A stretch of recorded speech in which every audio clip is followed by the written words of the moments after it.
Hey guys, welcome back to the channel. This is a story about what if Naruto fused uchiha and uzumaki chakra. Before I start, please support for more amazing content, and do consider subscribing to my channel and share this video with your friends. This is written by Deathstroke431999 and link in description and support writer.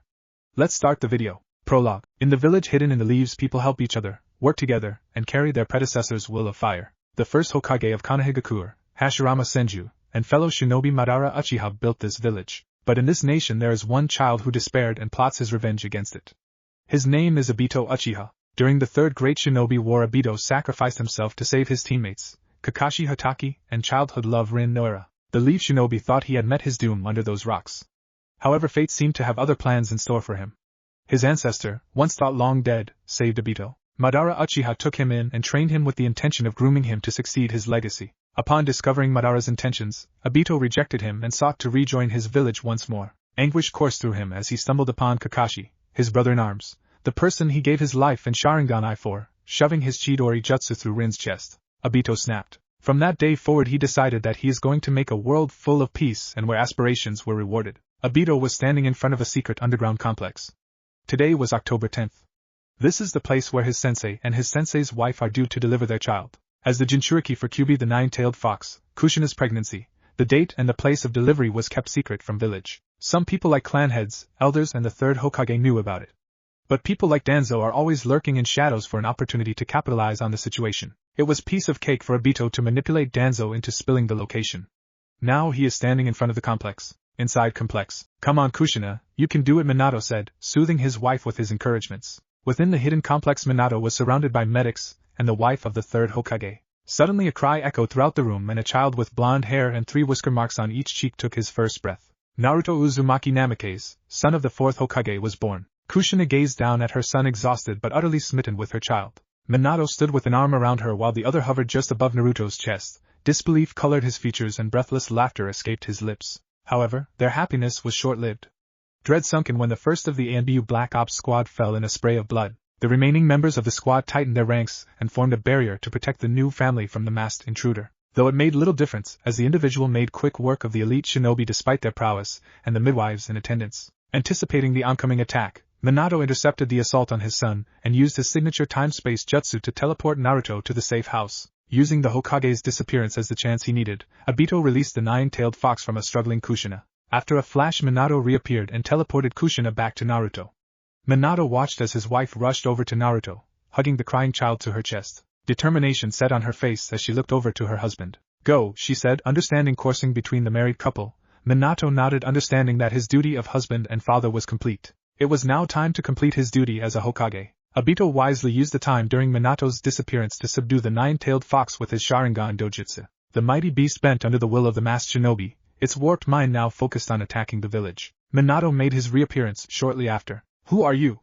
He asked, wary of the enemy. I am Madara Uchiha, Obito replied, after a moment of silence. Minato tensed, eyes narrowed in suspicion even as he saw the Mangekyo Sharingan peeking through the orange mask. On training ground 44, Minato engaged Obito first, attempting to land a direct hit with his signature Flying Thunder God Jutsu, but he passed right through him. Minato grit his teeth in frustration, conscious of the Kyuubi and the destruction it would unleash onto his village if it weren't stopped at the source. Both men rushed toward each other with fists outstretched. Minato threw his punch, but his hand passed right through Obito. The Hokage dodged the counter-attack at the last second and released his 3-pronged kunai from the seal drawn on his hand. His actions blurred in response to his speed when he activated his jutsu and teleported above his Obito's head and effectively planted a Rasengan on him. The man was fast enough to avoid a vast majority of the attack, but as a result his transplanted left arm was sacrificed. You are the first after Hashirama to excite me in this fight, let's dance more, Obito spoke, unwilling to give away his ruse, the mask hiding the grin he wore. Minato watched the figure carefully as he spoke, his already prepared shadow clone concealed underground.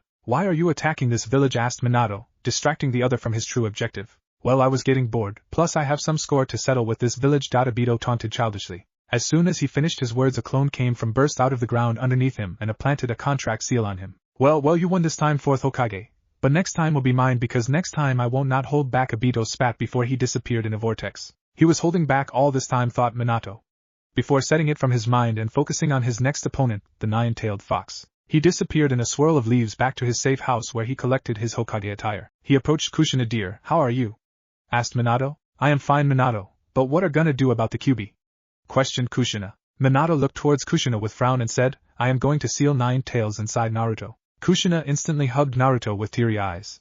She knew that it had to be done, otherwise the village will fall. Taking the child from his wife, Minato ruffled Naruto's hair and hugged him. Outside safe house and village, the third Hokage Hiruzen Sarutobi was leading the attack on the Kitsune, with all shinobi and Anbu providing him with support. The third Hokage was using his bow staff to attack the 9-tailed demon. He ordered now all members of the Sarutobi clan and the Uchiha clan use your fire-style jutsu. He told the Anbu to use wind-style attacks on the fox. Wind-style, great breakthrough. Wind-style, wrath of sky gods. Wind-style, air bullets. All these justice were fired from the Anbu Black Ops, while other shinobi fired fire-style, fireball jutsu. The Sandaime Hokage used fire-style, great mystic flame thrower, as a blast of scorching flames shot forward from his mouth. All these attacks combined and landed on the 9-tailed fox.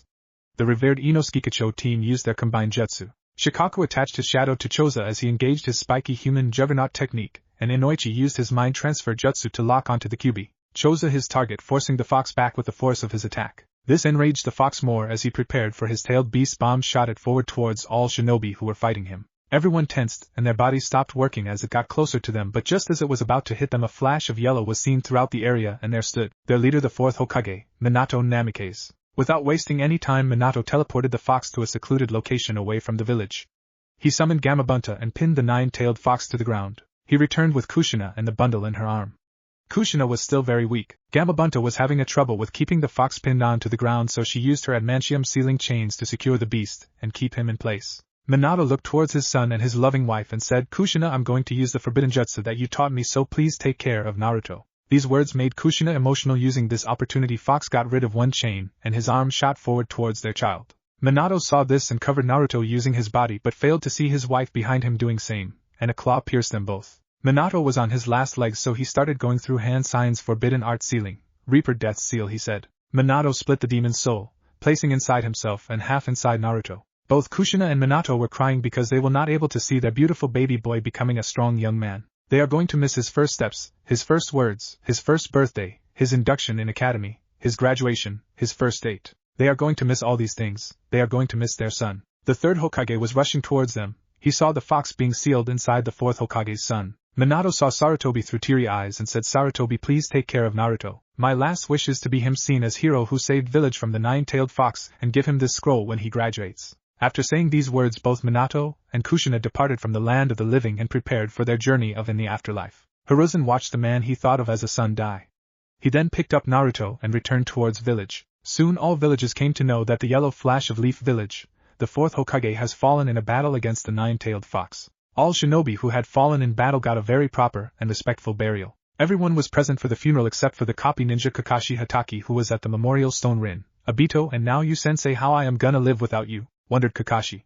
But he did not know his life was going to become more interesting in the distant future. Hidden Leaf Village, 12 years later. Just like every other day at 5 a.m. in the morning, a certain whiskered blonde was running around Leaf Village. Everyone in the village is in land of dreams, but this one certain blonde was working very hard. This was his 10th round around village. This blonde was none other than Naruto Uzumaki. After completing his rounds, he started moving towards training ground 44. Every day he came here to perfect his taijutsu and ninjutsu. His taijutsu was low chunin level, but his ninjutsu was on whole different level. Naruto wanted perfection more than anything. His goal was to become strong enough to protect his precious people and surpass the village's greatest hero, the fourth Hokage. The fourth Hokage was his idol.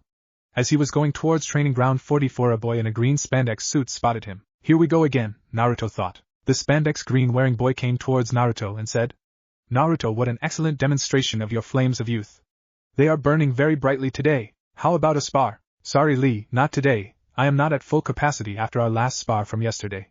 Maybe next time, said Naruto. During the conversation, a grown man, who was an exact replica of an adult Lee, joined the conversation. Ah, Naruto. Your flames of youth are burning very brightly today. Come, let us continue our training, Lee. Naruto processed their short one-sided conversation and asked, Can I join you in training, Guy-sensei? Of course. Come on, let's not waste our time in conversation and improve ourselves instead, said Guy. The trio left towards training ground 9. Naruto would not force them to go to his preferred training ground.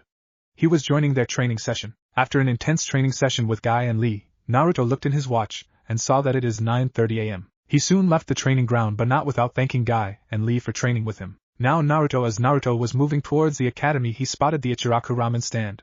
It was never too early for ramen, so he leapt on stool and said, hit me with 4 bowls of miso ramen, old man. Tucci chuckled and started making his order. After thanking old man, he got on track towards the academy again. This is going to be another boring day. I guess I will be sleeping with Shikamaru in the back again, thought Naruto. Inside the academy, when he reached academy, he saw some of students talking about the genin exams. Each genin was talking about how they were going to pass it and become the number 1 rookie. Naruto sighed and took a seat in the back of classroom. Just as Naruto was about to fall asleep, the arguing of 2 girls kept him awake. When he looked above, he saw Sakura and Ino, who were fighting about who was going to sit next to Suki. Then he looked towards Suki Uchiha, a black-haired girl with pale scale who is treated as goddess by villagers because she is last of the Uchiha clan. Naruto pitied her because she had gone through everything alone just like him. After some time in class, their teacher, Iruka Umino, came into the classroom and started his lecture. As usual, Naruto slept through whole lecture alongside with Shikamaru. As Iruka was going to start his second lecture, his eyes fell on sleeping forms of Naruto and Shikamaru. Naruto, Shikamaru, get up! He shouted by using his big head jutsu. Troublesome, thought both boys simultaneously as they looked up. Iruka said, Naruto, if you continue to behave like this you will not graduate, and the same goes for you too, Shikamaru. You both are going to clean this classroom after my lectures and no complaints. Both boys sighed heavily after Iruka's remark. This outburst from Iruka caught attention of all children, and they looked towards Naruto and Shikamaru. Shortly after they burst into laughter. Naruto is not a dead last. He could blaze through the exams, but he chose not to gain unwanted attention. The same could be said for Shikamaru, except he was too lazy to even bother giving effort. Suki Uchiha looked towards them and noticed some bruises on the knuckles of Naruto and thought, well, Naruto-kun, you are training hard, guess. I should up my training a little bit. One day when Suki was awake early, she noticed a blonde boy in orange jumpsuit running around village. Intrigued by this stranger, she followed him and found that it was Naruto. He was not the supposed dead last that he was labeled as. After following him and see him use several high-ranked jutsu, she decided that she would make him her rival. She knew that his other skills must be high, judging from his ninjutsu. She used him as a motivator to make herself stronger. As she was looking towards him, his eyes met within hers. She quickly noticed this and looked away to hide her blush. After the lunch break, the class moved on to taijutsu sparring. Naruto and Shikamaru did not even bother to fight, and they quickly forfeited their matches. At the end of the sparring session, everyone started to walk home except for Naruto and Shikamaru. They still had to clean the classroom. With Naruto. As Naruto was moving towards his home, he noticed the glares of civilians and shinobis alike. Naruto just ignored them. He knew how stupid and selfish villagers were being. He wasn't the Nine Tails. Just he container. Flashback. Naruto found out about the fox one day when he was meditating alone in forest. He suddenly found himself in a sewer with large pipes and a humongous cage. Behind the cage was 2 large red eyes. It was the nine-tailed fox. Naruto said, well, will you look at that giant nine-tailed fur ball looking at me like I am some kind of grilled fish? Haha. You better show me some respect, boy, because without me you dead 1,000 times already. I saved you from all those beatings those villagers put you through. I deserve show some respect. Geez, look at the ego of that fur ball, Naruto thought. You know, fur ball, if I die you come with me, so you better stop your whining, said Naruto. Kids of this generation have no respect for their elders, thought Nine Tails. Get out of here and stop bothering me, you pest. You are 1,000 years too early to be ordering me around. So, get out of here before I rip you apart, shouted the nine-tailed fox.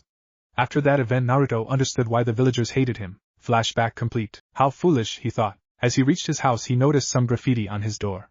The graffiti read, "Die demon, you killed them." Naruto ignored it, went inside his house and locked the door.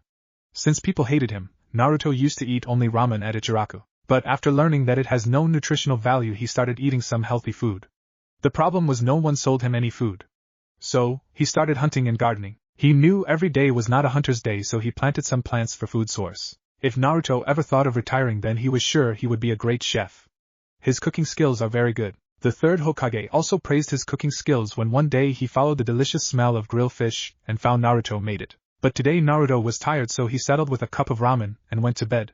Naruto was thinking about creating some new jutsus and he fell asleep. Next day, Naruto was still thinking about creating his unique jutsu when he bumped into his sensei, Iruka.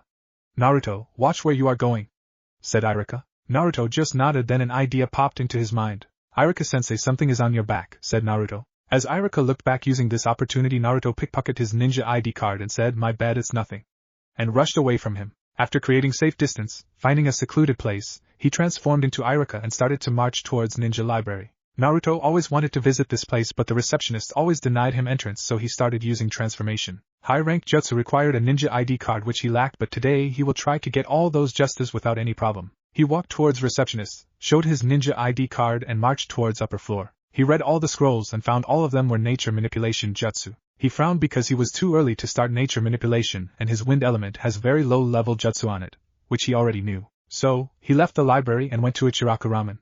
He ordered 1 bowl of miso ramen with pork. He was joined by an unknown chunin. Naruto gazed towards him. His eyes fall on the spiral symbol of whirlpool and an idea just popped in his mind. He left ramen shop thinking about his idea of creating jutsu of only chakra without any element. He went to forest thinking about shape of his jutsu first. He considered using it as a short-ranged attack. So, he required a shape with very little surface area but could pierce through his opponent. Piercing through his opponent disgusted him, so he replaced this idea by using large area attack. Suddenly he was reminded of the whirlpool symbol. He decided to use the shape of sphere for his signature move. As he started to form a sphere with chakra, it suddenly exploded in his face. This is going to be a pain in the butt, he thought. After training his new signature move, he noticed a square box with eye holes following him. You have got to be kidding me. Why the hell will that kid not leave me alone? Perhaps it is my fault for teaching him a jutsu and making him rival. I should probably get this over with, thought Naruto. Konohamaru, will you stop following me? Asked Naruto. After his words, the square box exploded in smoke. 3 kids introduced themselves rather loudly, but Naruto ignored them. Hey boss, what are you doing? Asked Konohamaru. Nothing, said the blonde. Hey boss. Teach us some super cool jutsu. Requested Konohamaru. He was met with the reply, did you say something, Konohamaru? Konohamaru pouted and said, look boss. We have goggles just like you. The blonde noticed and said, oh cool, so that's why you are following me. To show me your goggles? Asked Naruto. Konohamaru nodded. After their conversation, Naruto promised to teach Konohamaru some jutsu when he graduates. Uchiha District. A lone girl with shoulder-length raven hair and pale skin was seen practicing some fire jutsu in training ground. I must become stronger to avenge my clan, she thought. Then she went through kunai throwing and taijutsu katas of the Uchiha interceptor style. After the intense training, she got tired and went to get some food, until a certain blonde-haired boy running towards the forest caught her attention. How much training are you doing, Naruto? Well, guess I will have to find out, thought Tsuki. So, she followed him inside the forest when she saw him. His training area was completely destroyed. What are you doing here, Naruto? And what is the jutsu you are working on? She thought. When she came back from her thoughts, she noticed that he managed to escape. She frowned and started moving towards her house, but she failed to notice the blonde with blue eyes looking towards her. Well, Tsuki, I almost showed you my trump card. I have to be more careful about you, my ice queen. Naruto always thought she was an ice queen because of her beautiful pale skin and long raven hair. Outside village, a certain white-haired chunin met with a boy with silver hair and glasses. The boy with glasses said, Mizuki, Lord Orochimaru has shown faith in you by giving you this mission. Do not fail it, said silver-haired boy. Don't worry, Kabuto, I will not fail this mission. Give Lord Orochimaru my regards, said Mizuki. The man now identified as Kabuto left clearing and Mizuki returned towards village thinking about how to execute his mission. Next day, rays of light made their way towards a certain blonde who was surprisingly in his bed today because of his training yesterday. He made his way towards his table and unsealed a fish from his scroll. He thanked the third for teaching him how to seal things inside of scrolls. He then prepared his signature dish, firecracker salmon. He just loved the dish. He prepared and enjoyed every bit of it. He then made his way towards his wardrobe and picked up his orange jacket and pants. He didn't like orange, but that's the only thing the villagers would sell him. Naruto gritted his teeth when he remembered how they treated him. That gave him an evil idea in his mind. The only thing that he can perform flawlessly, a prank. He painted the Hokage monument. He made drawings on all faces except of the 4th Hokage because he was his idol. Then, after noticing some unwanted attention, he quickly started running away. But no one could catch up to him. Then he sensed the familiar chakra signature, Iruka-sensei, he thought. Then he went towards that signature and stopped few minutes until Iruka close near him and yelled loudly, Haha, you call yourself shinobi, and you can't catch a 12-year-old boy. Iruka heard these words and then said, I wouldn't be that so cocky if I was you, Naruto. Naruto acted like he was surprised. He then said, Iruka-sensei, what are you doing here? You should be in class. Same goes for you too, Naruto. Yelled Iruka and caught him as they were going towards academy. Some chunin said, thank God Iruka you caught him. That shrimp always gives us problems. How do you catch him every time? Luck, my friend, and I look through his mindset about where he could hide, boasted Iruka. Yeah, little did he know that I let him catch me, idiot, thought blonde. Academy. Inside the academy, Iruka lectured Naruto, but Naruto ignored him. THS just made Iruka angry, so he told the class that they all would be repeating the transformation jutsu. Everyone performed the jutsu, then Iruka called Naruto forward to perform jutsu. Naruto smirked and decided that he would just play another one of his pranks. He shouted, sexy harem jutsu. And after a cloud of smoke dissipated, there stood 2 blonde-haired girls with large busts fully naked. All the boys got nosebleed while some boys noticed bulge in their pants. All the girls glared towards Naruto, especially a certain raven-haired Uchiha. Naruto, I am gonna kill you, she thought. Naruto noticed her glare. This does not look good for me, he thought. During this time Iruka regained his composure and yelled, "Stop using such stupid techniques, Naruto." In the crowd a certain blue-haired girl with pale white eyes thought, "Oh Naruto-kun." Little did they know that an old man was looking this thing through his crystal and blushed. "What an excellent technique, could I survive it?" he thought. In the forest of death, a blonde figure was training in the forest. This blonde was none other than Naruto Uzumaki. He was completely focused on completing his new jutsu. He was close to completing it, but he could not maintain his jutsu for a long time. For the past 4 hours he has been trying to keep his jutsu stable. Damn, every time it becomes unstable and explodes in my hand, thought Naruto. He failed to notice two Anbu with faceless mask hidden in shadows. These Anbu were sent by none other than Danzo. They were ordered to attack the Jinchuriki. As they tried to get closer they noticed the blonde trying to perform some jutsu. As the blonde was performing his jutsu a hail of kunai and shuriken made their way towards him.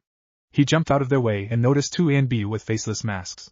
These are not ordinary shinobi, I didn't even sense them, they must be good, but as far as I know Anbu have masks of animals, so who are these guys trying to attack me, he thought. Who the hell are you and why are you attacking me? He asked but received no reply. They started attacking him with their swords. He ducked under their attacks and made some distance between them. One of the Anbu tried a frontal attack and he locked him in a taijutsu match. While this happened the other Anbu made hand signs for a genjutsu. Bringer of darkness. The Anbu shouted. Then Naruto felt darkness overwhelm him. He only saw darkness. Damn it, genjutsu, Naruto thought. Well, you guys would have had me, but as a shinobi I know how to relay on my senses, said Naruto. He knew that some opponents would try to use some techniques that would affect his senses in combat. He learned how to fight with using every sense independently. He was glad he did too. He sensed the chakra emitting from the Anbu near a tree and threw a kunai at the location. Naruto added wind chakra to it, and when the Anbu tried to deflect it with his sword it passed right through his sword and pierced his chest cavity. Because of the wind chakra his blood vessels got filled with air, and he died instantly. Second Anbu then started making hand signs and caught Naruto off guard. Fire style, fire ball jutsu, shouted the Anbu. Naruto sensed some heat behind him, and when he turned around he saw a large fireball moving towards him. He had no time to jump or react, he was frozen in his place. That was when he felt some tingling sensation in his eyes. A ripple formed in his eyes and he felt that fireball was moving slower than before. This enabled him to jump from attack and made some distance between him and the Anbu. What the hell just happened? Thought Naruto. A similar thought was going through the mind of Anbu watching blonde jumping away at very last second. Naruto went through several hand signs and shouted wind style, great breakthrough. At same time Anbu shouted, fire style, fire ball jutsu. The fire clearly overwhelmed wind and both jutsus died down. Damn, frontal attacks will not work as my wind is useless against fire, thought Naruto.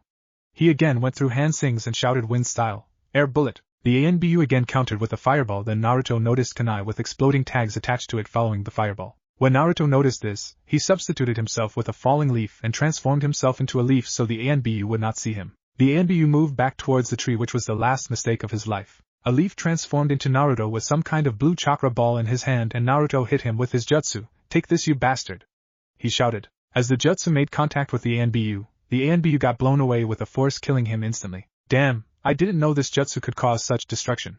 I am never going to use it against my friends, thought Naruto. Well, now I know what the jutsu is capable of, Naruto whispered. He made his way towards the fallen Anbu when their bodies spontaneously combusted, leaving only ashes behind. Naruto then noticed a figure coming towards him. The figure was a man with bandages covering his left eye and left arm. He used a walking stick as a support. This man was none other than Danzo Shimura. Are you their leader? Naruto asked Danzo. Danzo was surprised and asked, why do you think I am their leader, boy? Well, first of all, you have no headband on your head, which means you are part of this village. You also have a bandage around your left arm, and that means you are a veteran. But you are also older, I think close to the third Hokage in age, which means you fought Second Shinobi War and got injured in it. As to why I think you are leader, you have a seal on your body, which is a suicide seal in case any of your ninja or you got caught and die. Then, the whole area around you gets destroyed. Those seals can only be found on some kage, or heads of military, out of which you are none. These ninjas also have no headband and have faceless masks. No foreign shinobi could get this far, so that means these ninjas are operating in shadows. This means that you are their leader, stated the blonde. Clever, very clever and perspective. He also has knowledge of the village's history, thought Danzo. I am Danzo Shimura and I am one of the elders of this village, said Danzo. What do you want with me? Why did you order them to attack me? Asked Naruto. Danzo replied, I ordered them to test you, and as for your second question, look at your eyes, you have a unique bloodline. What are you talking about? Bloodline? Asked Naruto. You are born to the Jinchuriki. When a female Jinchuriki reproduces, a new bloodline is formed. The mutation in their genes due to holding a tailed beast creates a new bloodline, said Danzo. Naruto was shocked. His mother was a Jinchuriki just like him, she suffered same fate as him, and most of all, he had a mother. He had parents. He asked the third Hokage many times who were his parents, and every time he said he was orphan, yet this man in front of him says he knew his mother, he knew his parents. Who were my parents? Whispered Naruto. Danzo heard his whisper and answered, I can only tell you about your mother. Okay, tell me about her, ordered Naruto angrily. Danzo noticed anger in his voice and inwardly chuckled. Her name was Kushina Uzumaki, also known as the Red Death of the Leaf Village, said Danzo. Danzo spent some time telling Naruto about his mother. About how she was feared for her kenjutsu and her accomplishments. Now I have told you about your mother, I am giving you chance to protect village from shadows, just like us. If you want to join us, then come to this address, said Danzo, handing him a chakra card that only Naruto could read. As the blonde was reading card, he noticed he was alone again. Danzo and his ninjas disappeared from sight. Then, he remembered killing 2 ninjas, whose body was turned into ashes. He felt guilty for killing them, but he knew as ninja it was their duty to kill, steal, kidnap, to complete assigned tasks. He pushed these feelings apart, and went towards his home. He had a lot to think about. Inside Naruto's apartment, Naruto was thinking about his confrontation with Danzo. Naruto knew he could not trust him. His idea of protecting village from the shadows was very suspicious. Why does he want to protect the village from shadows? Why not in the light? If these ninjas are added in ANBU, then the strength of village would definitely increase. The village would be safer. These were the thoughts coming in his mind. Naruto just wanted to protect his village, just like his mother. He decided he would pay a visit to Danzo tomorrow and try to find the main objective of the organization. After that, he would pay a visit to Memorial Stone, see if the village has given his mother the proper respect. Inside Danzo's root base, Naruto stood in front of an underground base. The base seemed to be very large. He made his way towards the large front gate. 2 ENB with faceless masks appeared, and one of them said, Lord Danzo is waiting for you, follow me. The blonde followed the ANBU until they reached a very dark room. 2 more ANBU were outside of the room. As he walked inside the room, he noticed Danzo sitting in a large chair. Danzo raised his right hand and all the ANBU from the room disappeared, leaving only him and Naruto inside the room. So, have you decided to join the root? Asked Danzo. Of course, root, present everywhere yet noticed by very few. Quite a fitting name for your organization, said Naruto as he took seat in front of Danzo, observing him very carefully. Right again, boy. I don't think you are dead last of your class. In fact, I think you are already at a high Chunin level. The question is though, why do you hide your true strength?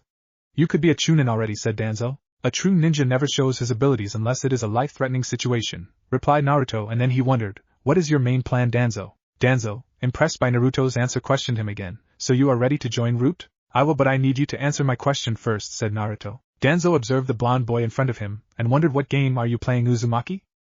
Replied Danzo. What is main objective behind root? Asked Naruto. As he observed look of hatred inside Danzo's eyes, Danzo replied, root was formed after the Second Shinobi War. In the Second Shinobi War we lost many ninjas because we were unaware of an alliance between the Mist, Kiri, Rock, IWA, and Cloud Kumo villages. They cut our army in half because they attacked Whirlpool Country and the Leaf Village at the same time. We managed to save the Leaf Village, but we failed to protect Whirlpool Country. We lost a major ally to the village. Also, my sensei Tobarama Senju died in that war, protecting me and my teammates. Upon his death, Hiruzen Sarutobi was nominated the 3rd Hokage of the Leaf Village. We decided to form an organization that can deal with everything in shadows. Protect village from the unseen. My sensei Tobarama told us that the village comes first. We created an organization that prioritizes the village, said Danzo. Naruto observed the anger in the eyes of Danzo when he said that his sensei chose Hiruzen Sarutobi as the 3rd Hokage instead of him. So, this is about taking the seat of the Hokage. He wants me to think that root is for the protection of village, but it seems it is working for the completion of your dreams, Danzo. For the sake of this village I have to destroy root. As old saying says, if you cannot defeat your enemy, then join them. I will join your organization, you Batar, and one day I will eliminate you and free this village from you. This is my crusade from now on, Danzo, thought Naruto. I will join your organization, Danzo, and protect this village with my life, said Naruto as he observed a sick smile on face on Danzo. Very well, Uzumaki, from here on you are my soldier. You will obey my orders without question. If I ask you to sacrifice your life, you will do so. Your life belongs to this village now, and I will use you as a tool any way I see fit. Do you understand? Said Danzo. Yes, Lord Danzo, replied the blonde boy in front of him. Very well, you are dismissed for now, boy. Your training will begin from tomorrow. Don't tell anyone about this. My men will be watching you. If you try anything, my men will not hesitate to put you down, ordered Danzo. Naruto bowed to him before leaving. Hiruzen, soon I will be the 5th Hokage and ruler of all the world. With the power of 9 tails I will be unstoppable. Everything will crumble before me, thought Danzo. Inside Naruto's apartment, Naruto's mind was exhausted after thinking about his recent confrontation with the old Warhawk. He quickly ate and fell asleep. The next morning when he woke up he noticed a single ripple pattern in his eyes. Naruto remembered Danzo saying something about new bloodline is formed when female Jinchuriki gives birth. So, he took a meditation stance, sitting down on the ground Indian style, and explored his mindscape until he was in front of a large cage. From inside the cage 2 large red eyes started staring at him. Ninetales, care to explain my eyes to me? Asked Naruto. He noticed a look of shock in the eyes of the nine-tailed fox. Fox looked inside the eyes of his jailer, and noticed a single ripple pattern in his blue eyes and wondered, how did he got eyes of father? Is he the chosen one father told us about? The fox observed his jailer staring him. The fox replied, boy, tell me how you unlocked those eyes. Fox noticed the confused expression on his vessel. I unlocked them when I was about to get incinerated by a large fireball. Tell me, do you know about these eyes? Asked Naruto. The fox chuckled at Naruto's response. There is not one jutsu or bloodline that I am not unaware of. Your eyes though, they are known as the Rinnegan, the eyes of God, replied Fox as he saw the look of shock on the face of his container. Eyes of God? Asked Naruto in shock. Yes, pest, those are the eyes of God or the sage of the 6 paths. Those eyes can create world peace or death and destruction, the fox told the blonde. After hearing this Naruto fell back on his butt in astonishment. After processing the information provided by the fox Naruto decided to ask more about his eyes. What are these ripples in the eyes? Can you tell me more about my eyes? Asked the blonde. The fox chuckled after hearing his question and answered, the ripple in your eyes shows on which level you are at. You are currently at the first level. When your level increases, the number of ripples in your eyes increases. The first level allows you to copy any jutsu and photographic memory. As the number of ripples increases, the number of your abilities will also increase. At the second level you will be able to control all natural elements. When the last ripple appears, you can create your own element. The fox watched the look of suspicion on the face of blonde like he was trying to lure him into some trap. How do you know about these eyes for ball? Asked Naruto. Then he noticed a look of sadness and loneliness in the eyes of Fox. For the first time from their encounters, he saw a different side of the fox. The fox responded with sadness and pain in his voice. My father had the same eyes as you, child. He looked into the eyes of the boy. The look of pity was foreign to the fox. No one in his life had given him that look. He observed the boy as he spoke. Who is your father, Ninetales? The Ninetales responded, Kurama. My name is Kurama and I am not going to tell you about my father. That is a story for another time. Now get your ass out of here. Go to that old bastard and start training so you can kick his ass in the future. Come here again after your training. I will then teach you how to use your eyes. Kurama observed the boy and knew the next question the boy would ask. So, he replied before boy could ask him, I am only training you because I would hate to be trapped inside a weak vessel. The blonde watched the large orange fox lay down to take a nap. He took that as his cue to leave. He left his mind and opened his eyes. He noticed only 5 minutes had passed in this world while they were talking. He shrugged it off and prepared to leave for his first day of training en route as route agent. Time skip, 3 months later. Today was the day that every academy student in Naruto's class was itching for. Well, except for Shikamaru, as he thought it was too troublesome to become genin and undertake irritating D-rank missions. He knew that they all would be doing a whole month of those missions, so he was not looking forward to it. If he fails tonight though, he would have to face wrath of his mother. Taking the logical approach, he decided to answer enough questions to pass the exam. Shikamaru observed all classmates, and he could sum them up in one word, troublesome. Then his eyes fell on a blonde-haired boy with lean build and sea blue eyes, Naruto Uzumaki. This boy was the enigma that he could not solve. As Iruka walked into class he noticed today everyone was present, and on time. His gaze fell on Naruto Uzumaki. The blonde was now very quiet in the class and he is rarely late. He also noticed his increase in height and muscles in last 3 months. He shrugged off his thoughts and said today is the genin graduation exam. It is divided into 3 parts. The first part is the written exam, the second part is a taijutsu spar with me or Mizuki-sensei, and the third part is a ninjutsu test in which you have to perform transformation, substitution, and clone jutsu. I wish all of you guys good luck. The exam will start in 5 minutes. After first 2 tests the teachers began to call students for third exam, which many students passed easily. Now, only one kid remained. His name was called by Iruka, Naruto Uzumaki, come in. The blonde boy approached the exam room and entered. I don't think that dead last will pass this exam, said Kiba, to which Sakura replied, yeah, that dead last will never pass the exam. He is such an idiot. One raven-haired and one blue-haired girl glared at Sakura, inwardly screaming, shut you bitch. After some time, a blonde-haired boy walked out of the room with leaf headband of his left hand. Everyone looked towards him like he had grown a second head while 2 girls looked towards him and inwardly celebrating, yes. Naruto-kun passed. After the end of the exam Iruka congratulated them all and told them to come back to the academy tomorrow for their team selection. He even praised some students after that. He then told them they are free to go. When they came out of the academy the students saw their parents standing and congratulating them on passing the exam. Everyone's parents were present except for Naruto's and Suki's. Later at night, as Naruto was moving towards Ichiraku's, he sensed a familiar chakra signature dashing towards the forest of death. He checked his watch. It was nearly 11 at night. No one would be going there for training at this time. After coming to that conclusion, he followed that signature, and noticed that it was Mizuki with a large scroll on his back. He continued chasing Mizuki and eventually confronted him in the forest of death. "What are you doing here, demon?" spouted Mizuki angrily as he noticed the stoic expression on the face of Blonde. "You know why people call you demon?" seethed Mizuki. Naruto already knew reasons, so he decided to play along with him and asked, "Why?" "Because you are the nine-tailed fox," shouted Mizuki. He noticed his statement caused no reaction from Naruto. This only made him angrier. "Well, I thought you would fail the exam and I would be able to manipulate you into stealing the forbidden scroll from me. I would then get rid of you, but now my plan is obsolete." "But I can still do this village a favor by killing you," said Mizuki. Again, he was met with a stoic expression. Losing his patience, Mizuki charged Naruto. Naruto noticed Mizuki running towards him with kunai in his hand, ready to stab him. At the last second, Naruto sidestepped. Losing his balance, Mizuki face planted into a tree trunk. Naruto wondered, is he really a Chunin? He shrugged off his thoughts and watched Mizuki release a demon shuriken. In one swift motion, Mizuki launched the shuriken towards him. He picked up one of his kunai and pumped it full of wind chakra. He then threw it towards shuriken. Once they made contact, the shuriken split in half, the halves falling to Naruto's sides. Mizuki watched this, and was shocked to see the dead last of the academy just cut his demon shuriken in half with a kunai. He tensed when he saw how calm Blonde was as he prepared his next attack. The Blonde threw a kunai towards him. The kunai sailed right past Mizuki's ear. "You missed, demon!" spat Mizuki. The Blonde remained in his place and calmly answered his question, "I never miss, traitor." Those were the last words Mizuki heard as his head got separated from his body. "Wind style, leaf blade," muttered the Blonde as he picked up the forbidden scroll of sealing.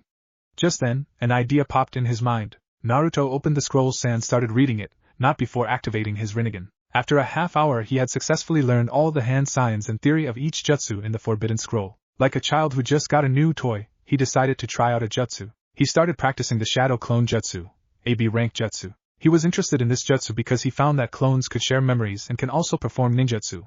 They also couldn't be distinguished by any dojutsu. He practiced for nearly half hour and almost mastered the jutsu. Just as he was going to start practicing a second jutsu, he sensed a familiar chakra signature. Iruka-sensei, Naruto thought. He knew that Danzo always had his agents keeping eye on him, so he signaled them using sign language. Two Umbu with faceless face mask approached him and asked, "Captain Naruto, what can we do for you?" Naruto recently got promoted to the rank of captain, and now he was happy he did.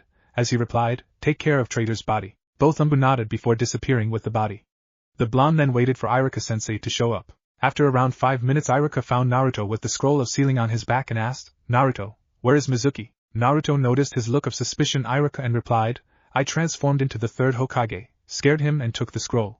He fled the village afterwards." Iruka observed Naruto for any signs of lying but shrugged it off. As they made their way towards Hokage Tower, Naruto noticed glares of the villagers. "Kid, you should give up on this village and their stupid behavior," Kurama told Naruto. "I know, Kurama, but for my mother, I will protect this village for her." "If I abandoned this village, then it would mean I abandoned her," Naruto responded to Kurama. As two made their way inside the Hokage office, they saw Hiruzen Sarutobi sitting behind his desk. Iruka told the Hokage about the entire confrontation between Mizuki and Naruto. When the Hokage heard what Iruka said, a small smile sprouted on his face and he said, "Well done, Naruto. Your efforts will not be forgiven, as I am making this as your first B-rank mission. You will receive your payment, but you cannot tell anyone about it. Do you understand?" Naruto processed this information and answered, "Yes, Lord Hokage." Both Iruka and the third Hokage looked at Naruto like he had grown a second head. He had never called the Hokage Lord Hokage, he always called him the third, or old man, or old geezer. They stared at him as he bowed to the Hokage and left the tower. Next day at the academy. Today the academy was full of students and everyone was present. They had to be on time today to be placed into 3-man squads. Everyone wanted to be on Suki Uchiha's team. The last of the Uchiha clan was focused on a certain blonde-haired boy, who was sleeping on a desk in the back of the classroom. As she was staring towards him, she caught Shikamaru smiling towards her, and noticed that he observed her staring. "Damn you, Shikamaru," she thought. Little did she know that girl with pale white eyes was staring at her murderously. "Stay away from my Naruto, you Uchiha bitch," she hissed inwardly. After some time, Iruka made his way towards his class and noticed that everyone was present. He double-checked and took attendance. He then started his goodbye speech. After his speech, he again congratulated them and started announcing teams. After announcing the first 6 teams, he started announcing the 7th team. He said, "Team 7 Suki Uchiha, Sakura Harano, please God put Naruto on my team," prayed Suki and Naruto Uzumaki. Suki inwardly celebrated while Sakura's face dropped. Iruka then announced Team 8, which was Shino Aburame, Hinata Hyuga and Kiba Inuzuka, while Team 10 was Shikamaru Nara, Ino Yamanaka and Choji Akimichi. After lunch, the Jonin started picking up their teams, except for certain lazy Cyclops. Sakura was pestering Suki while the latter was stealing glances at the blonde-haired boy who was sleeping on the last desk. After 3 hours of waiting, a silver-haired man with a face mask opened the door and asked Team 7. Kakashi observed the 3 genin. The pink-haired girl was ready to kill him for arriving late. A raven-haired girl and a blonde-haired sleeping kid. He threw a piece of chalk towards blonde-haired kid, but to his surprise the kid caught the chalk without even looking towards it. Naruto looked up and asked, "Are you the Jonin sensei of Team 7? The silver-haired man just responded with a smile. He then began, "Okay my genins, meet me on the rooftop in 5 minutes. He then disappeared in a whirl of leaves. Suki and Sakura looked towards their third teammate and found he was already gone.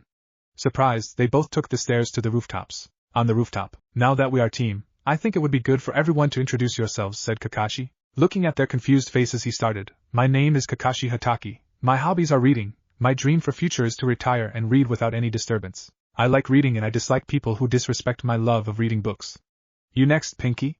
He pointed at Sakura as to emphasize his Pinky comment. "My name is Sakura Harano. My hobby is watching movies. I like cooking, my friends and Suki. I dislike perverts and rapists. My dream for future is to settle down and have my own family," she finished. "Simple-minded civilian. I can work with that, but I have to break her quickly otherwise she would not survive the life of a ninja," thought Kakashi. He then said, "You next, raven-haired girl?" Suki heard his comment and said, "My name is Suki Uchiha. I have no hobbies and I don't like anything." She subtly looked over towards Naruto, blushed. "My dream for the future is to restore my clan." Again, Suki snuck a glance towards the blonde-haired boy sitting adjacent to her on the roof. "Fangirl? No, I don't think it is a childhood crush. She truly loves him. At least I have something to motivate her," thought Kakashi and mentioned for Naruto continue their cycle. "My name is Naruto Uzumaki. I like nothing and hate everything. My dream for the future is to surpass the 4th Hokage and have a family of my own," said Naruto. Kakashi wondered, he is nothing like what the report suggests. When he says he hates everything, did he mean everything? If that is true, then I have to find him a thing or a person that he can connect to.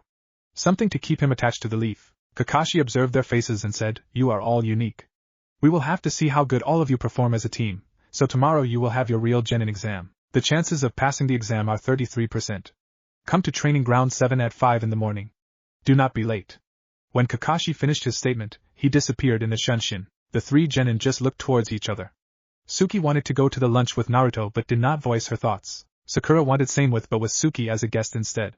Naruto wanted to just go home and start training his dojutsu. No words were exchanged before left towards his house, leaving a disappointed Suki and a happy Sakura. "Would you like to have lunch with me, Suki?"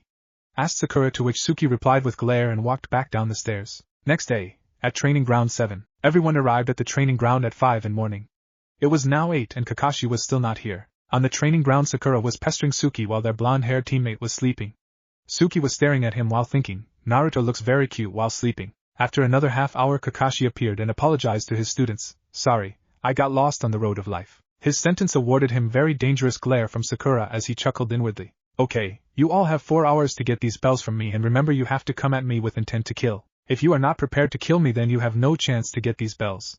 The one who fails to get these bells will be tied to that post and sent back to academy." "Begin," he said. 2 of the genin darted for cover in the woods, leaving Naruto standing in front of him. "Naruto, you could learn something from your teammates," said Kakashi. "Did you say something, Kakashi-sensei?"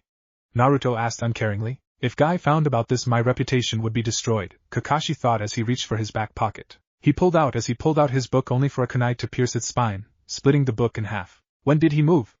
I didn't even see his arm move. I guess I have to take him seriously, he thought as he prepared himself. He watched as Naruto threw 5 kunai. The kunai encircled him, and he watched as Naruto make the hand sign and say, "Release." Suddenly all kunai transformed back into shadow clones of Naruto. When did he learn to make shadow clones? I have to talk to Hokage about this, Kakashi thought as all clones went through hand signs. Kakashi panicked because his Sharingan could not tell difference between shadow clones. As he focused on them 2 hands from the ground and grasped his ankles, the clones ended their hand signs and they all reached for kunai. In unison they all threw kunai straight at Kakashi. Kakashi already saw this coming. He successfully substituted himself with Log but was shocked when he found a kunai pointing at his jugular courtesy of Naruto. "I knew where you hid Log to use your substitution jutsu.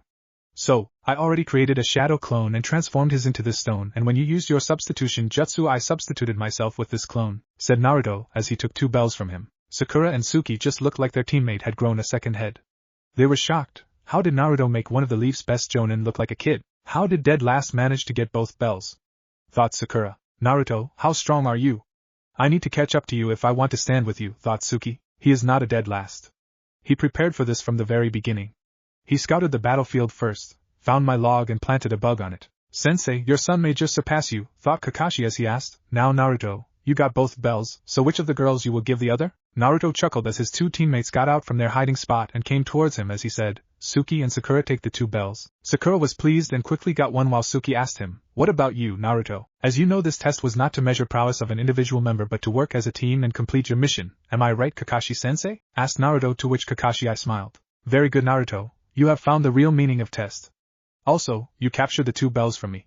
So, as the Jonin leader of Team 7, I declare this mission a success. Team 7 will start their real missions tomorrow, said Kakashi. Now on to next chapter. Previous chapter. Very good, Naruto, you have found real meaning of test. Also, you captured 2 bells from me, so as a Jounin of Team 7, I declare this test as a success. Team 7 will start their missions from tomorrow, said Kakashi. Current chapter. All 3 genin got large smile on their face. They all wanted to celebrate this moment. From today, all of them were shinobi. From today, they were teammates for life. Suki, who had a large smile on her face, thought, I think we should all go to lunch together so that we can get to know each other. Just as Suki was gonna ask, Sakura beat her and asked Suki, do you want to go to lunch with me? Suki just glared and asked Naruto, will you come with us? Naruto observed look of nervousness on Suki's face and replied, sure. Suki lead the way. As 3 of them walking towards their destination, Suki noticed looks villagers giving to the blonde. Why are they glaring Naruto? Because of all those pranks he played on them? No, this doesn't look like it. I should ask him. Naruto, what are you hiding? She thought. They reached their destination and entered it. It was a sushi shop. Both Naruto and Suki were not a fan of sushi, but due to Sakura they decided to give it a try. A waiter came to take their order as he asked, what would you like to have, madam? Waiter took orders of Sakura and Suki and prepared to leave, but just as he was gonna leave, Suki told, hey, you forgot to take order from Naruto. To which waiter replied, we don't serve demons here. Suki noticed glare waiter sending towards Naruto and responded, what do you mean you don't serve him? Waiter noticed anger on the face of customer and responded, madam, please don't create a scene here. If you want food we will serve you, but we will not serve food to that boy. Suki was very angry now how that waiter just refused to serve food to Naruto. Just as she was gonna beat the crap out of the waiter, Naruto responded, hey Suki, calm down. You and Sakura enjoy your meal. I have some errands to run anyways. See you tomorrow. After saying these words, Blonde got up from his chair and left the restaurant. Suki observed look of pure sadness on face of Blonde. She was also breaking from inside, so she decided to follow him instantly. She got up from her seat and left restaurant, leaving Sakura alone. But Suki could not find her blonde teammate, hence she decided to visit his apartment, but he was also not there, so she went towards her home, but she failed to notice pair of blue eyes observing her from shadows. Sorry my ice princess, but I really have some important things to do. Perhaps if I survive my crusade then we will do something like a date, but until then sorry my ice princess, thought Naruto as he left towards root headquarters. Inside Hokage's office, everyone who was assigned a genin team was present in Hokage's office. Hokage motioned for them to start their briefing. As briefing continued, it was found that all teams till Team 6 failed. Then Hokage motioned Kakashi to continue as he said, Team 7 passes Lord Hokage. Everyone looked towards him like he had grown a second head, but he just shrugged them all and pulled out an orange-colored book and started reading it. All female jounin were glaring him while other male jounin gulped noticing these glares. After that Asuma and Kurenai also confirmed that they had passed Team 8 and Team 10. After that everyone started to leave, only Kakashi and 3rd Hokage was remained in the office. Do you have something to discuss, Kakashi? Asked Hokage. Kakashi then put his orange book inside his pouch and said, it's about Naruto. Hokage observed Kakashi and asked, what about him, Kakashi? Kakashi noticed look of curiosity on the face of Hokage and replied, Naruto is very different from what his report says. He is not loud, idiot, also he is very skillful. He knew how to use wind chakra, which is jounin level skill. Also he is very perspective. He scanned whole training ground before our exam and successfully planted bug on my log. He also managed to collect 2 bells from me all by himself. Hokage was astonished by hearing this, but he was also proud that his grandson-like figure had managed to progress so far in shinobi arts. He regained his composure and said, thank you for informing me this, Kakashi. I will have a word with him. Now if that's all you want to tell, you can leave. Kakashi nodded and left Hokage office. Minato, I think your son will surpass you and all previous Kages, thought Hokage as he called one of his umbu and said, go find Naruto and bring him here. Inside root headquarters, in a large black room, one blonde-haired boy was standing in front of Danzo Shimura. He observed Old Hawk in front of him as one whole side of his body was covered in bandages. He always wondered why he covered his left hand with bandages. He wanted to find that out, but it was not a time to do that. Naruto shrugged his thoughts and asked, why you have called me here, Lord Danzo? Danzo now noticed stoic expression on face of blonde in front of him. Danzo was very proud of this boy. He personally taught this boy everything he knew so that he can become more powerful and loyal to him. Blonde was his one of the best creation. Danzo then replied the question asked by Blonde by saying, how was your mission, boy? Naruto also noticed same stoic expression on face of old Warhawk and said it was a success and I am in the same team as last Uchiha. Danzo heard his response and chuckled inwardly, and said good very good boy. Now your next mission is to protect last Uchiha. She is last of Uchiha clan and we cannot afford bloodline like Sharingan to perish. When she turns 18 we can force her into CRA, until then you have to protect her. Naruto processed information. He was very angry now. If only Glare could kill Danzo would be dead 1,000 times until now, but he regained his composure, and replied with slight anger in his voice, yes Lord Danzo, I will protect last Uchiha with my life. After their conversation Naruto left Root headquarters. He was very angry with himself that he got Suki involved in this shit. Now he was even more determined to finish Danzo. As he was moving towards his apartment, an Umbu out of nowhere materialized in front of him. Umbu observed blonde boy in front of him, and said Naruto Uzumaki, Lord Hokage has summoned you, come with me. Naruto then followed Umbu to the Hokage's office. As Umbu motioned Naruto to follow him they both entered office. Behind the desk third Hokage observed blonde boy in front of him, and he noticed that his grandson had surely grown. Blonde was lean but muscular, his hair had grown and in few years he would just look like Minato.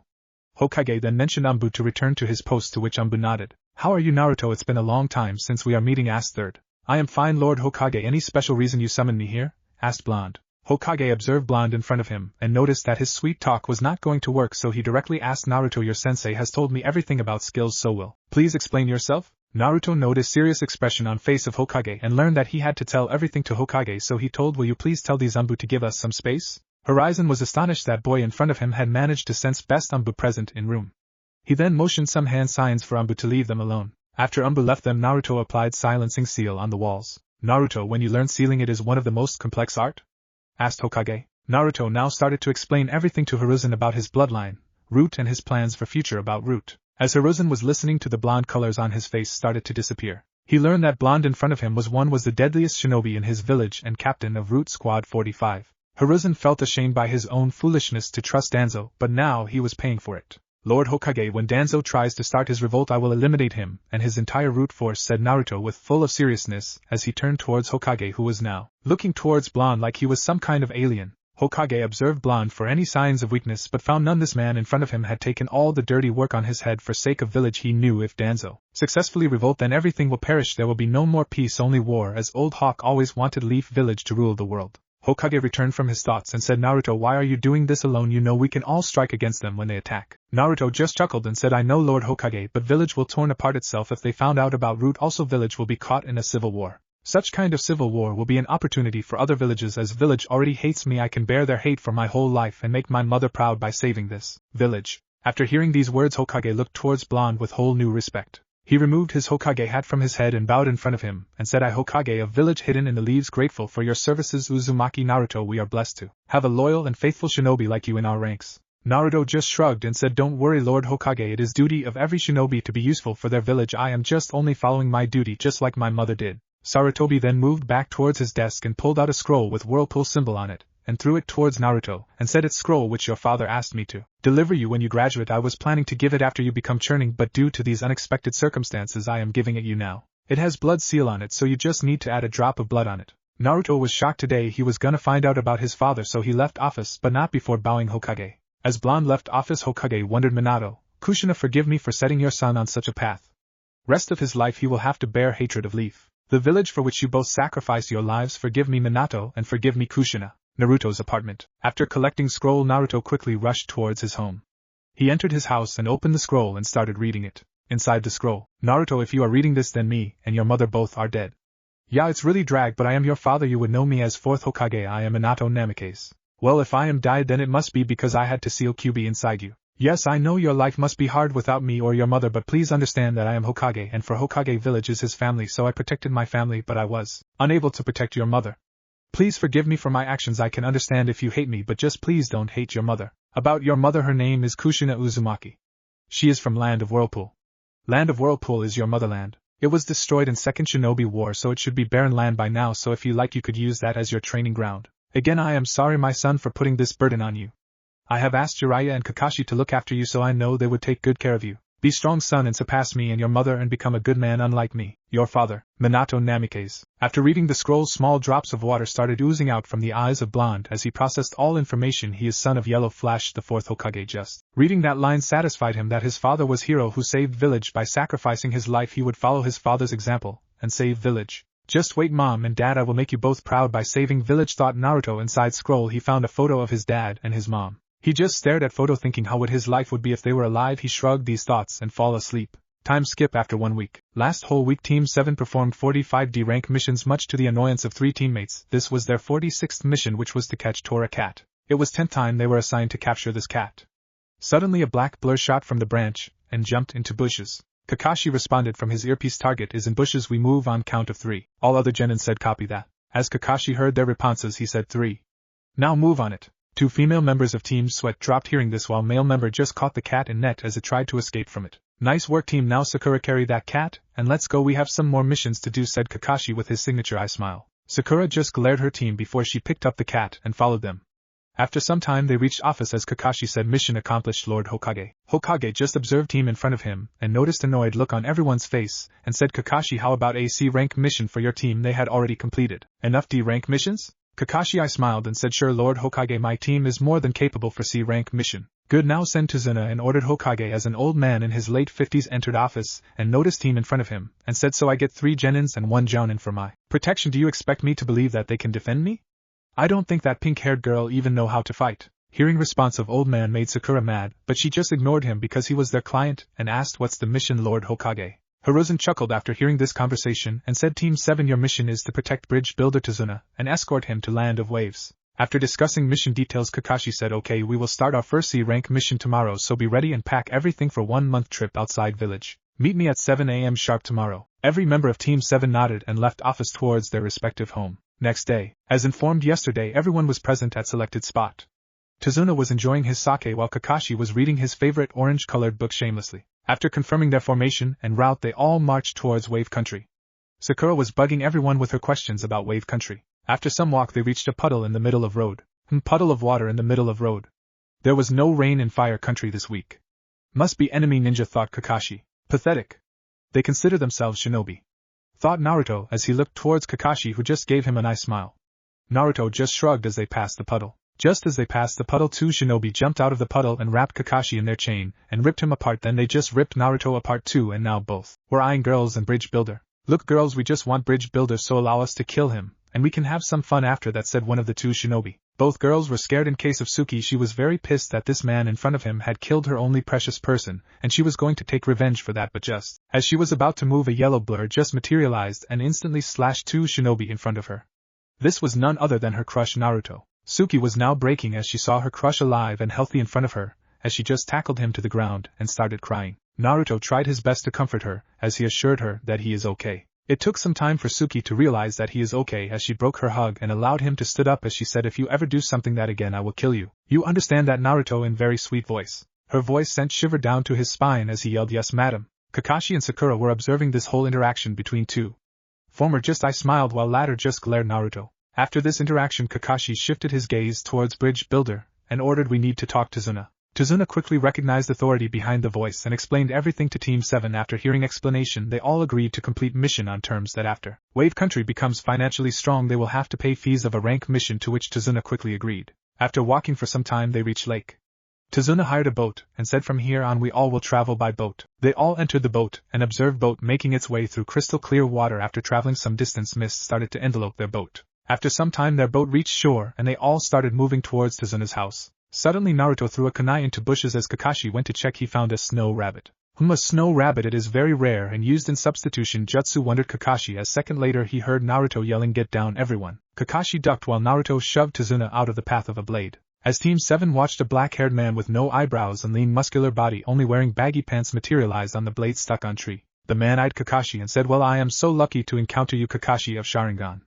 As everyone especially Suki was shocked. He is not an uchiha, so how does he have Sharingan? Does he stole one? These thoughts were going through mind of Suki and Sakura while Naruto knew whole story as he was a route captain and got all village information drilled inside his head by Danzo personally. Naruto also recognized man in front of him. He was in a bingo book. Zabuza Momochi, a rank missing ninja from village hidden in the mist, famous for his silent killing technique, thought Naruto as his ever-present stoic expression changed to amuse one as he desperately wanted to fight this shinobi and test his own sword skills against legend. As small grin formed on his face. Kakashi and Zabuza both observed this change in expression and thought, what that kid is grinning for. Kakashi now decided to just buy himself time to prepare his Sharingan, so he asked, what are you doing here, Zabuza? What do you want? Zabuza sensed chakra built up in his left eye and responded, well Kakashi, your tricks will not work on me, but as for your question, I am here to kill that bridge. Will you step aside and I will finish my job? And observed Team 7 automatically shifting into mangy defiance formation, and chuckled. Kakashi observed Tazuna and then he responded to Zabuza, sorry, but our mission is to protect Bridge Builder.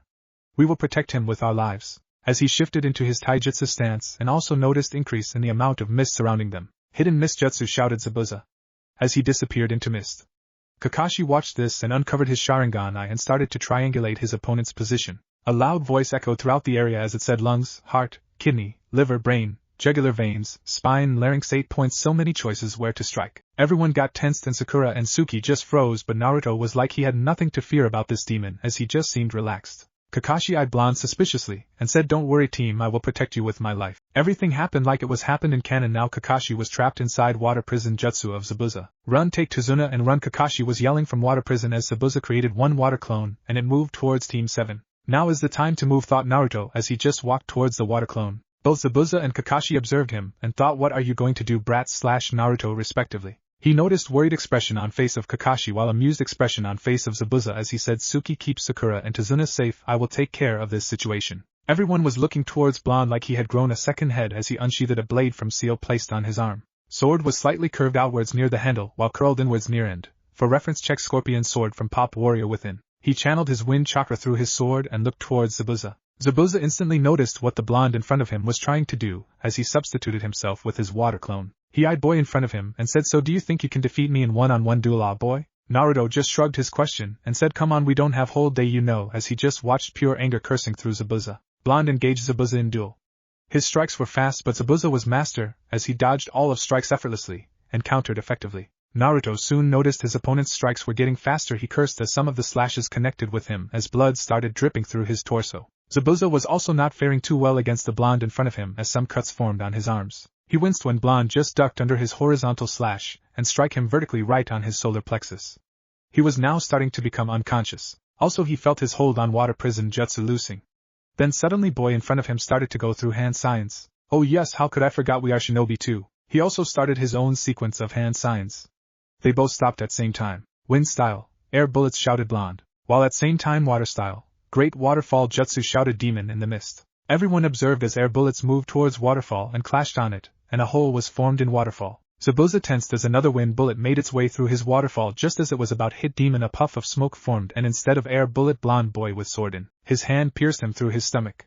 Everyone along with Zabuza and Team 7 was shocked. As Zabuza observed, why you use sword while your jutsu could have just ripped me apart to shreds, he observed composed boy as his consciousness was fading and he heard reply of Blonde. Blonde said, I may be a ninja but I am also a swordsman too, and in a duel of two swordsmen every time it's an honor of sword to end life of an opponent, and I am sure you deserve such honor as swordsman, and I know if I would have lost to you my fate would be same. As Blonde was replying, Zabuza suddenly 3 Saban needles pierced Zabuza's neck, and watched as his body just became limp fall on the ground. From trees a ninja with hunter mask on his face came forward and eyes Blonde and Team 7 and decided to inform them. I am a hunter ninja from village hidden in the mist, and I have been tracking Zabuza Momochi from almost 10 days. I thank you all for your coordination. Now please allow me to complete my work, said Hunter Ninja as he collected body of Zabuza and disappeared in swirl of leaves. Everyone was shocked that kid no older than 15 just killed Zabuza with only one move. Naruto was just grinning like man, and next time will be our last battle, Zabuza thought. Blonde. As he recovered from his thoughts, he noticed a black-haired girl standing in front of him with very dangerous look on her face.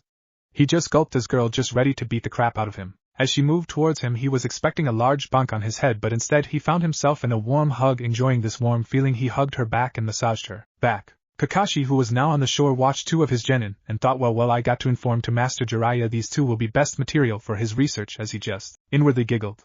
But soon he found everything around him turning black as he just collapsed on the ground. While Sakura was just glaring, 2 of her teammates, she noticed their sensei collapsing on ground. She shouted, hey, you 2, stop that and help Kakashi sensei. Both Suki and Naruto looked towards Sakura. Naruto noticed unconscious Kakashi on the ground and broke up the hug with Suki. Suki was just glaring Sakura. If looks could kill, Sakura would be dead 1,000 times by now. Sakura, you bitch, how you dare to interrupt with me? And Naruto thought Suki as she continued to glare Sakura. During this whole time, Naruto picked up Kakashi and asked Tazuna for directions towards his home. They reached Tazuna's house as a blue-haired woman in her late 20s opened door. Naruto quickly questioned, do you have any room where sensei could rest? Women in front of them quickly nodded and motioned them to follow her, as she guided them to the room upstairs where Naruto laid Kakashi on a bed. Naruto then called Suki and Sakura in the room.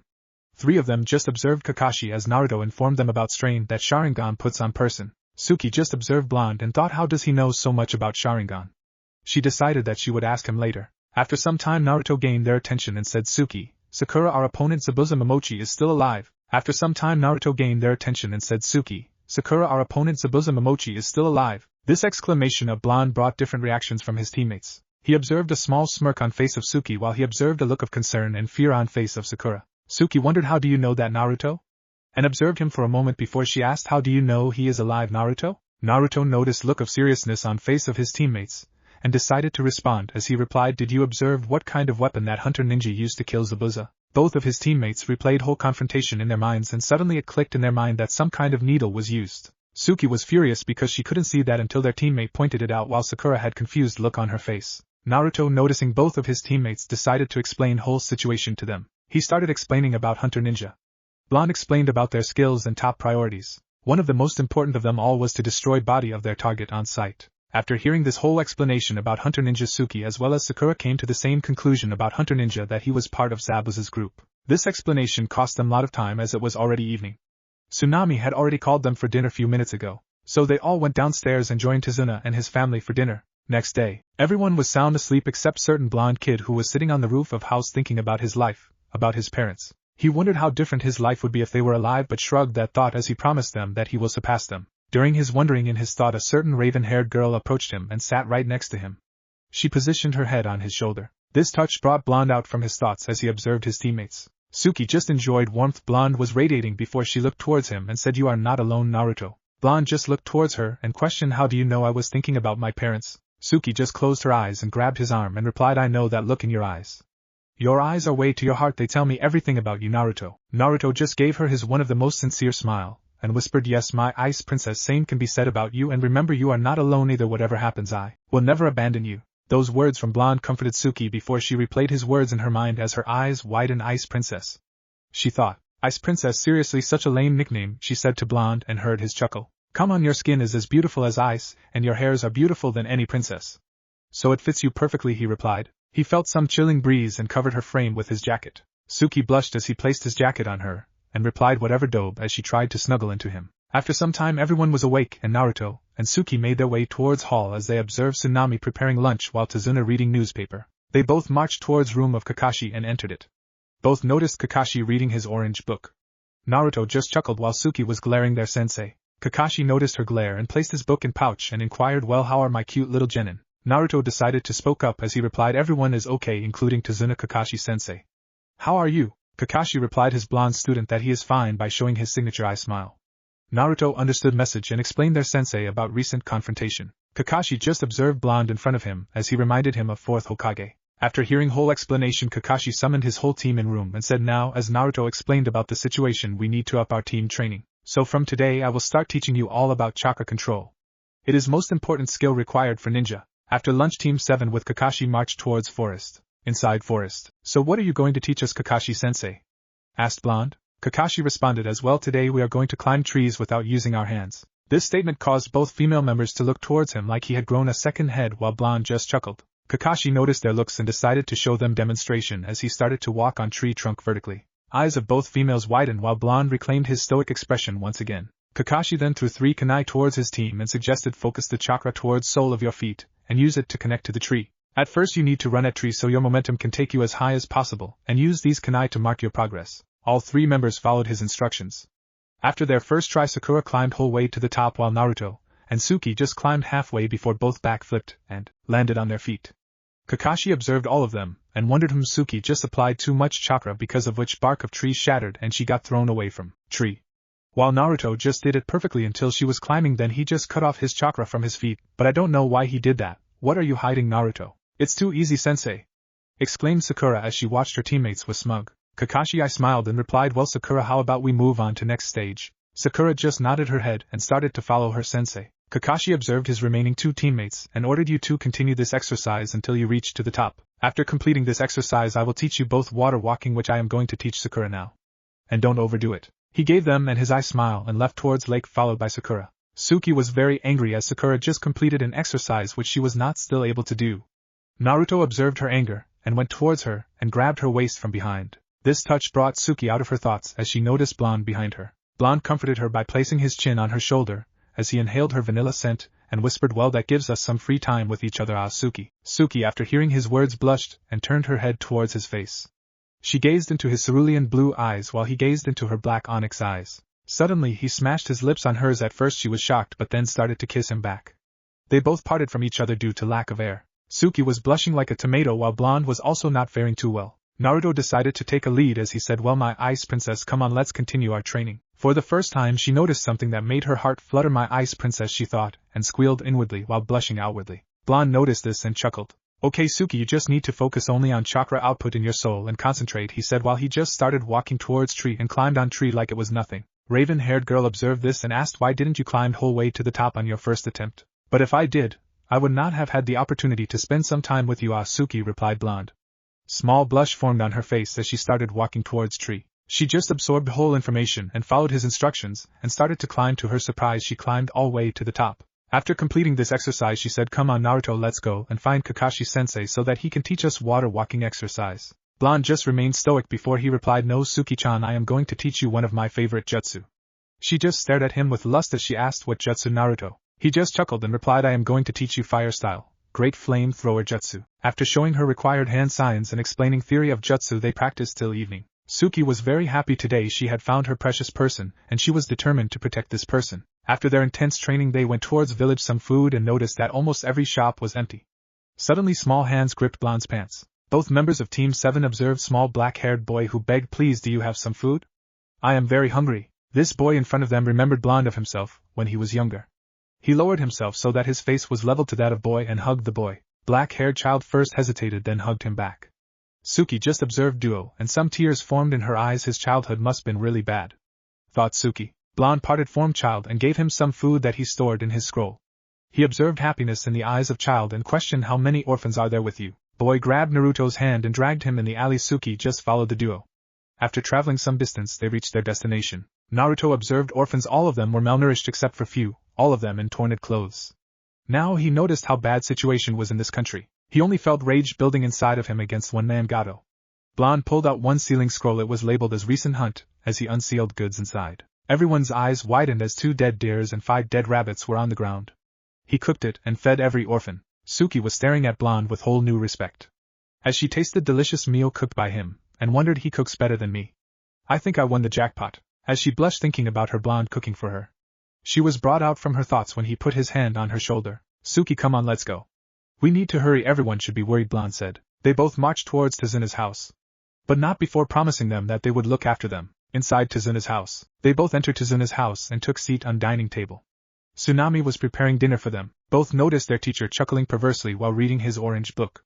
Sakura looked like she would collapse any minute. All of them enjoyed their dinner and went to sleep. Next morning during lunchtime, Inari angrily shouted, "Why do you all even try? Gato will kill you all. Leave this country." His outburst caused all members of Team 7 to gaze towards him. Blonde decided to reply as he said, "What do you mean, shrimp? What do you know about hardships? What do you know about pain? Always goofing around," shouted Inari as rage was building inside of him. Naruto just wanted to kill this brat, but because of his training en route he had learned how to control his emotions. Kakashi and Sakura both were expecting his enraged shouting, but what happened just shocked them. Blonde just displayed small smile on his face, fake smile of Sai from Shippuden, as he answered, "Hardships, ha? Well kid, he who knows no hardships will know no hardihood. He who faces no calamity will need no courage. You had your relatives to guide you through your hardships, but some of us don't blessed with such things, kids, so respect what you have and face your problems like a man, not like cowards." These words echoed throughout house as Blonde stood up and left house. Everyone was shocked by Blonde's reply. Inari ran into his room crying. Tazuna questioned, "Did that kid is an orphan?" Kakashi decided to answer as he replied, "Yes, Naruto grew up without his mother and his father. He didn't even know them. But I have never seen him crying. He always accepted his problems and faced them like man." There was complete silence in the room. Suki was finding very hard to breathe as she had tears in her eyes while Sakura also saddened.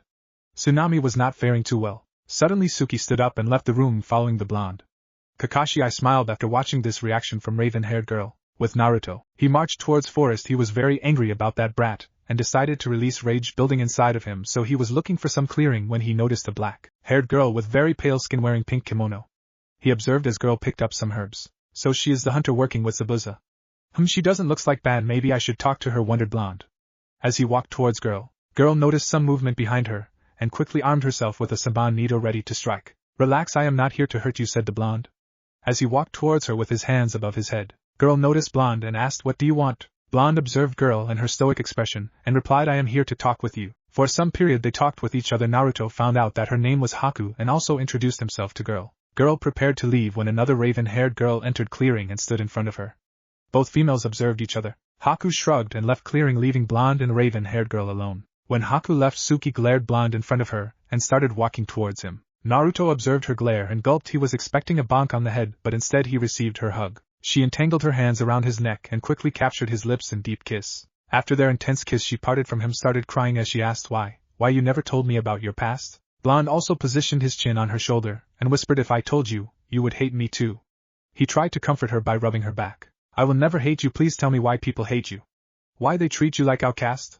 Questioned Suki as she looked directly into his blue eyes. Blonde also gazed into her onyx eyes and explained her about his Jinchuriki status. He was expecting her to quickly break hug and slap him on face, but found that she tightened her hug against him and started sobbing. As she said, I do not hate you, Naruto. You are not demon, you are my first and only friend. She tried to snuggle into his embrace. Blonde also tightened his hug. After some time, Blonde found that Suki had fallen asleep. He picked her up bridal style and sunshined inside her room and placed her in bed. He placed soft kiss on her forehead and left her room. Next day, all members of Team 7 along with Tazuna marched towards Bridge. Bridge was almost finished. When they reached Bridge, they saw that every worker was unconscious and thick mist started to form around Bridge. Kakashi lifted his headband from his eye and ordered, Zabuza and his student are here.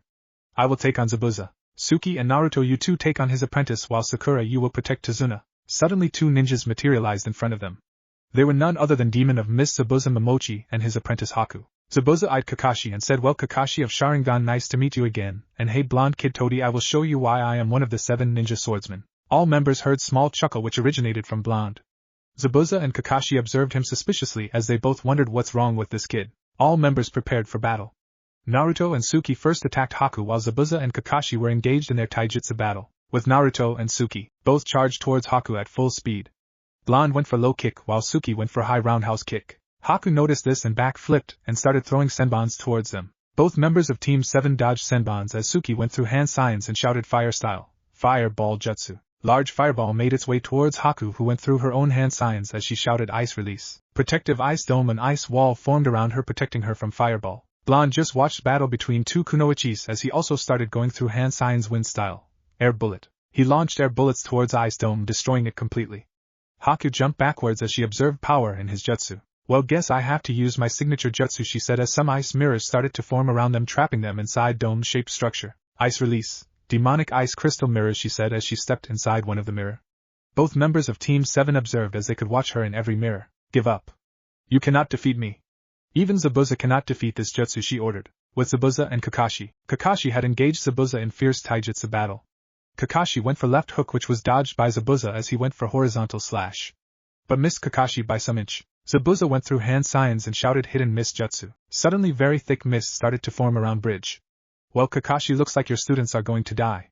No one can escape that jutsu, voiced Zabuza. His voice echoed, hence Kakashi was unable to locate his exact position. He tried to use his Sharingan, but mist was interfering with his vision. Suddenly Zabuza appeared in front of him and slashed him vertically. Kakashi was panting hardly now, he was losing his blood and his battle. With Naruto and Suki, both members of Team 7 were struggling to keep up with Haku. Her speed was too much. Both Naruto and Suki were looking like porcupine as senbon needles penetrated through their bodies. Haku was also running low on her chakra. She again tossed another flurry of senbons towards members of Team 7 as they dodged some, while some senbons again connected with their bodies. Damn it, how do we defeat her? Asked enraged Suki. Blonde was also thinking about same question as he watched suddenly Suki fall unconscious on ground. Using this moment, Hunter Ninja tossed another hails of senbon towards Blonde. He dodged her attack and shouted wind style, air bullet. Air bullet crashed on the ice mirrors and managed to crack it, but Mist Ninja quickly traveled to another mirror and performed her most lethal jutsu. Ice release, ice spike, and launched one ice spike towards Blonde. Ice spike passed near his head and traveled towards down Suki. Blonde now noticed that real target was Suki and quickly substituted himself with her. Suki felt something warm on her face. She opened her eyes and her eyes widened and quickly tears started to form in her eyes. In front of her was bloody figure of her friend, her only friend.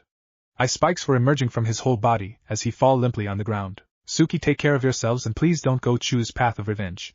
I am always with you, Blonde managed to whisper before life left his body. Suki rushed towards Blonde and noticed small smile which was on his face. Naruto. How I am gonna live without you. First mother, father and now you, she shouted. He substituted his position with you and saved you. He died like a true ninja, said Haku. Suki was on her last legs. She knew that she had failed her crush, and because of her he died. Suddenly two tomos formed in her both eyes and her eyes turned red. She had awakened her Sharingan. She was flooding with rage. She quickly went through hand signs and with using her whole chakra she shouted fire style, great flame thrower jutsu. Hot flames went towards all ice mirrors and melted it like a butter. Haku was disintegrated due to intense hot flames. With Kakashi and Zabuza, they both heard very large shout.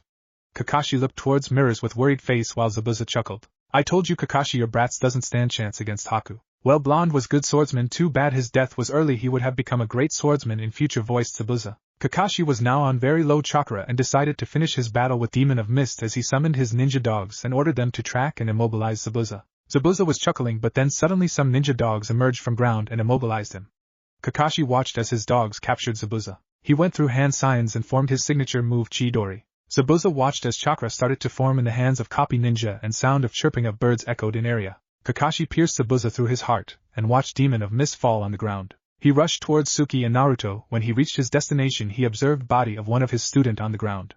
Ice spikes emerged from his body. Suki was crying on the chest of blonde boy. He observed Sakura also on verge of crying, Tazuna also saddened by death of boy. Kakashi kneeled on the ground as this was his sensei's son. He had failed miserably to protect his sensei's legacy. Sensei, forgive me, I cannot save you, and I also failed to save your son. Please forgive me, Kakashi said inwardly. Naruto, you promised me that you will never abandon me.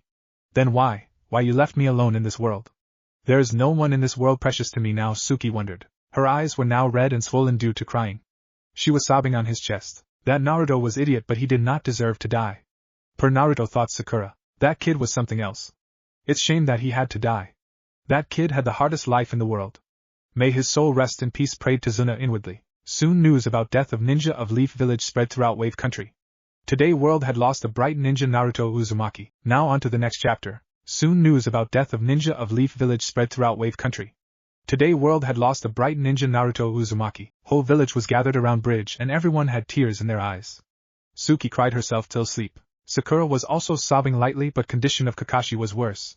He was in deep shock about death of his student. But he braced himself. He knew his team needs him more now, so he approached the blonde and picked up Suki bridal style and sealed body of his student inside storage scroll. He also collected head of Zabuza Momochi and stored it inside another scroll. They all made their way towards Tazuna's house.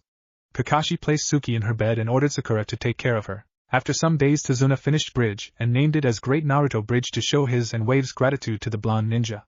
Everyone on remaining Team 7 was in shock. Suki was in still trauma about Naruto's death. Kakashi was cursing himself for being a worse teacher and ninja. Few days later, after completion of bridge, Team 7 prepared to leave for Leaf Village. Their whole journey was quiet as they only stopped once. They reached the village after 2 days of constant running through trees. Their eyes downcast as they didn't even notice 2 Chunin guards on the gates. Team 7 went straight towards Hokage's office. When they reached Hokage's office, Kakashi reached for his pocket and pulled out a storage scroll. Team 7 entered office. Inside office. Team 8 was inside office. Hokage was going to assign them their mission when Team 7 suddenly entered his office. Third Hokage and Team 8 observed sadness on the face of members of Team 7. Where is Naruto? Were the thoughts going through the minds of Team 8 and Third Hokage. Third Hokage decided to speak as he asked, where is Naruto, Kakashi? Kakashi just ignored him and unsealed body of his blonde genin of the floor. His orange tracksuit was drenched in blood from a gaping wounds around his body. His blue eyes, once full of energy, were now closed, to hide their faded state. All that saw this were shocked, even the bot with sunglasses. But the young girl with short, black hair that stood next to him was lost for words. Despite enormous emotional gash this sight had created on her heart, tears refused to come to her white eyes. She held a hand painfully to her chest, gripping the fabric of beige coat. Only one name escaped her lips when she observed a boy few feet away from her. Naruto. Hokage was not also faring well. A dead body of his surrogate grandson was in front of him.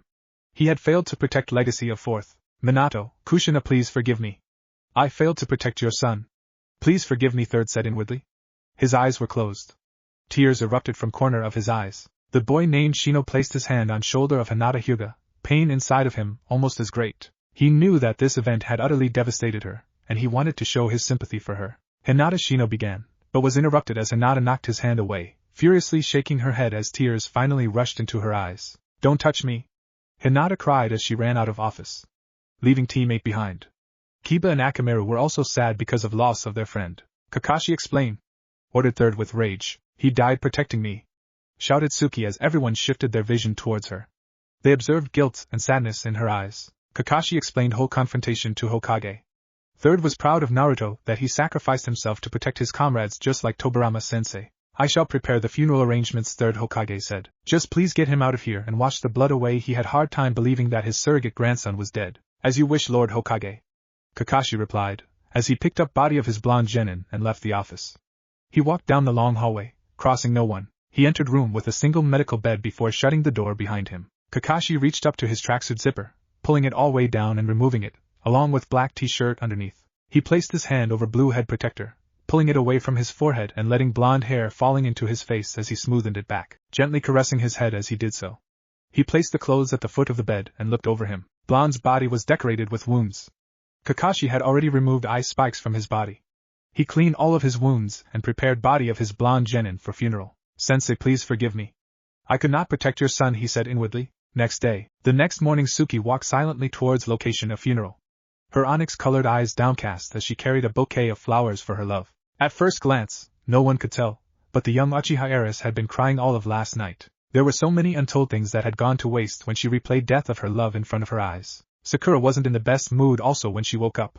She noticed she was still in her outfit from day before. Not at this current point in time, she had no desire to care. She rolled on her other side and looked at wall. She felt exhausted, even though she slept most of morning away. Naruto was gone. The annoying ninja that always seemed to ruin her life was dead. Naruto had turned into some kind of friend for her. She prepared herself for funeral and walked towards her destination. Suki was now making her way to the funeral, which was to be held outside near a ramen place, since Naruto, of course, loved ramen. When she got there she was surprised that only ninjas from their village were present.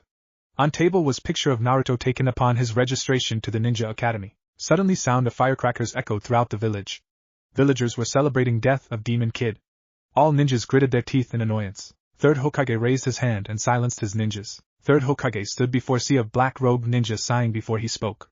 Today we honor the death of someone who has been wrongfully neglected, a young boy with a dream to be the greatest ninja in the history of Leaf Village. A dream to become greatest Hokage. That boy's name is Naruto Uzumaki. None of us are going to forget Naruto. She will remain with us in our souls. She will be with us in our hearts and spirits. Naruto may have left his bodily form, but he will live until end of earth. Thank you, said Third Hokage. All ninjas and members of Leaf 12 dropped flowers on the casket of blonde. Suki approached casket with nearly no strength in her legs as she placed bouquet of flower on his casket. Tears falling from her eyes. Once they were dismissed, they all went home except for Suki. She was there till evening. Hokage forced her to leave. She left for her house. Once inside, she closed door behind her, sitting on her bed and curling up into a little ball, hugging her knees. She reached for her drawer, opening it. Out of it, she pulled a picture of Team 7 taken after graduation. She clutched it in her hand, tears falling from her eyes one last time before she fell asleep. But she failed to notice 3 pairs of eyes observing her through her window. At same time villagers were going crazy. Whole village was celebrating death of Demon Fox. Third Hokage was observing this celebration. He gritted his teeth due to annoyance but could not take any action against them. He glanced towards face of 4th Hokage carved on Hokage monument. Forgive me, 4th Hokage, inwardly said Third. In root base. Inside root base, Danzo was sitting with elders of the Leaf Village, Koharu and Hamura. Both of them had a smile on their face. They were discussing about Danzo's revolt. Danzo, today we lost our weapon along with his bloodline limit of Rinnegan, voiced Hamura with frown. But his statement caused small chuckle from Danzo. Yes, we have lost our weapon to the village, but we have not lost his bloodline limit of Rinnegan, replied Danzo. He observed look of curiosity in the eyes of village elders. What do you mean, Danzo? Explain, questioned Koharu. Danzo signaled his root agents for some privacy and placed silencing seals. Well, we have Project Fox, answered Danzo, and noticed confused looks of village elders. Hamura decided to question him as he asked what is Project Fox. Danzo sighed and started his explanation. Flashback, few days after beginning of Naruto's training. Lord Danzo, training of our weapon is going very well. In couple of years he will reach to a whole new level. About same level as Sanin, informed Root Commander to Danzo. He was proud of Kid. If Danzo was able to train him from his childhood, then he would have been unstoppable now. What's your concern about our weapon, Commander, questioned Danzo. Root Commander decided to answer his question. What if our weapon betrayed us, or what if that kid dies in line of our duty? We would not only lose our weapon but also his bloodline limit of Rinnegan. He is now on level 2 of his bloodline training. All 5 elements are accessible to him now. We cannot afford to lose such gift. Danzo had already analyzed this scenario and decided to reveal his plans to Commander. Don't worry, Commander.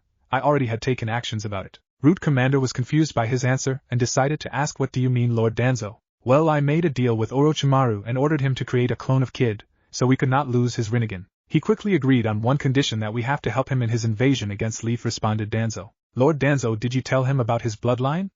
Asked Commander quickly. All of the Root Agent knew that one day or another they had to take out Snake Sannin. If he got his hands on Rinnegan, he would be unstoppable. No, Commander, but I asked him to infuse some DNA of first Hokage into our subject. He would be unstoppable, replied Danzo with chuckle. Do you know how much longer it would take for completion of our project? Lord Danzo asked Commander. In few days, Commander, replied Danzo as he observed Commander took his leave. End of flashback. After hearing this whole explanation, both elders were stunned. The man in front of them had created ultimate weapon for Leaf. How old is our weapon? Danzo questioned Himura with slight chuckle. Well, he is just a year old. But he will be forced to be reckoned with. I will start his training when he is 4, replied Danzo with amused expression. Elders along with Danzo celebrated this achievement by drinking sake, but who knew that they were under surveillance by an invisible creature who just captured a fly with its tongue without gaining any attention, and creature left building by a poof of smoke. On previous chapter. Well, he is just a year old. But he will be forced to be reckoned with. I will start his training when he is 4, replied Danzo with amused expression. Elders along with Danzo celebrated this achievement by drinking sake, but who knew that they were under surveillance by an invisible creature who just captured a fly with its tongue without gaining any attention, and creature left building by a poof of smoke. On current chapter, creature was now standing in front of 3 hooded figures. Creature moved towards his master and presented him information which it gathered. Thanks for your effort, Kuro. You can leave now, hooded figure said as creature in front of him bowed to him before it disappeared in smoke. Master of creature was now bubbling with anger towards only one person. Danzo, he shouted inwardly. Remaining figures observed their leader full of anger. Female member walked towards their leader. Don't let your anger cloud your judgment, or everything will be in vain, she said. Leader gave her a small nod as they all disappeared in whirl of leaf. Inside Hokage's office, 3rd Hokage was still mourning about loss of his surrogate grandson. Today, he did not even read a page of his favorite book. He was so lost in memories of his surrogate grandson that he failed to notice 3 hooded figures standing in front of him. He was brought out from his thoughts by a small cough of a hooded figure. 3rd was now observing 3 hooded figures in front of him. From body language he found that 2 were male, while 1 was female. So who are you guys? And how did you manage to take out my guards in the room without me noticing you? Questioned 3rd Hokage. And heard small chuckle from small male. Well, you must be getting old, don't you, Lord Hokage, replied small male with teasing tone. 3rd's eyes widened upon heeding the voice of the figure in front of him. How? You were dead, asked Hokage with tears in his eyes. Well, do you expect me to die without completing my mission? Old man, replied short male. He was wearing long black jacket with hood which covered his face, with white-colored shirt inside with black pants. He removed his hood as his whisker marks became visible to Hokage. But most amazing feature of his face were his eyes. His eyes were ice blue colored which gazed towards 3rd Hokage. This figure was none other than blonde genin of Team 7 Naruto Uzumaki. After confirming that figure in front of him was Naruto, 3rd engulfed him into a bone-crushing hug. 3rd parted from his surrogate grandson and took his seat behind desk. Who are you 2? Inquired 3rd. Out of remaining 2, 1 male while 1 was female. One of the male was about 6 foot tall.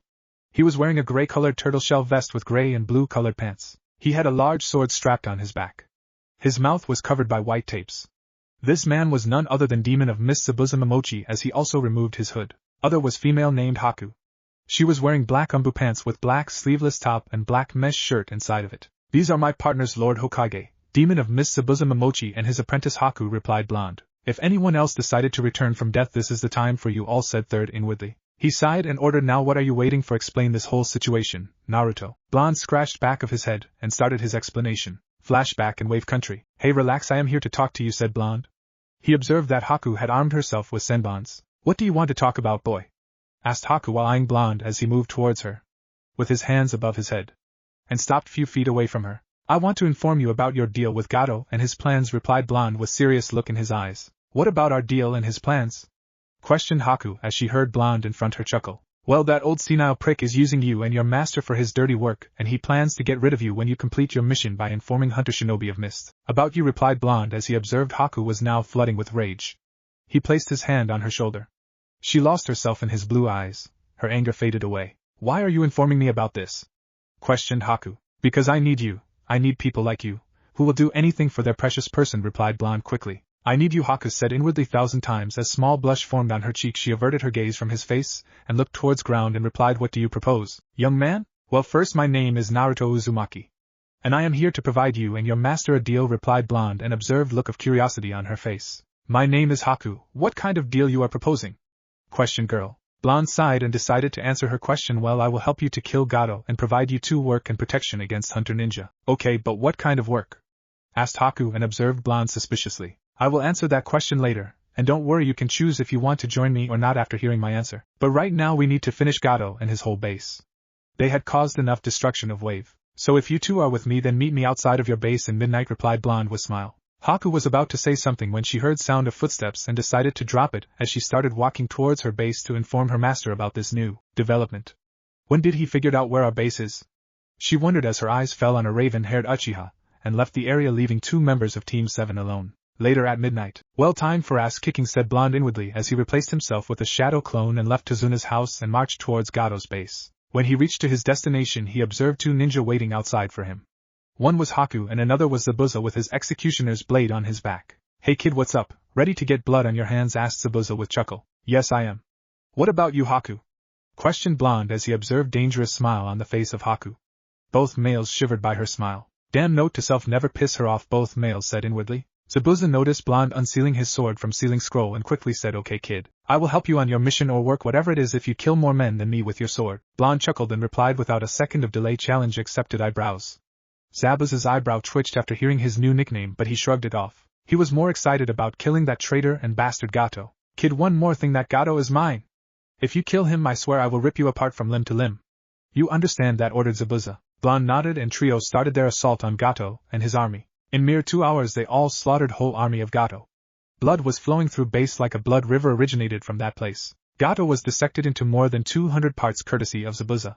After this confrontation, Blonde cleaned whole place and destroyed all the evidence about this event. Destroying evidence on scene was one of the important rule of root training. Even if one of the root agent dies in mission, they disintegrate into ashes due to seal placed on their body. But Blonde was a seal master and had converted that seal into containment seal for his chakra storage. So now what, kid? What's our next move? Questioned Zabuza. Okay, now we all are going to die, replied Blonde without any waver in his voice. Both of Mist Ninja observed him and noticed determination in his eye. Even if that kid's total idiot, with this determination he could become a monster in his prime. Better make him ally than enemy, thought Zabuza. He was brought from his thoughts to the reality by voice of his apprentice as she asked, what do you mean we die, Naruto? Blonde shifted his gaze towards his partners and replied her question. Well, we all are going to fake our death by hands of Team 7.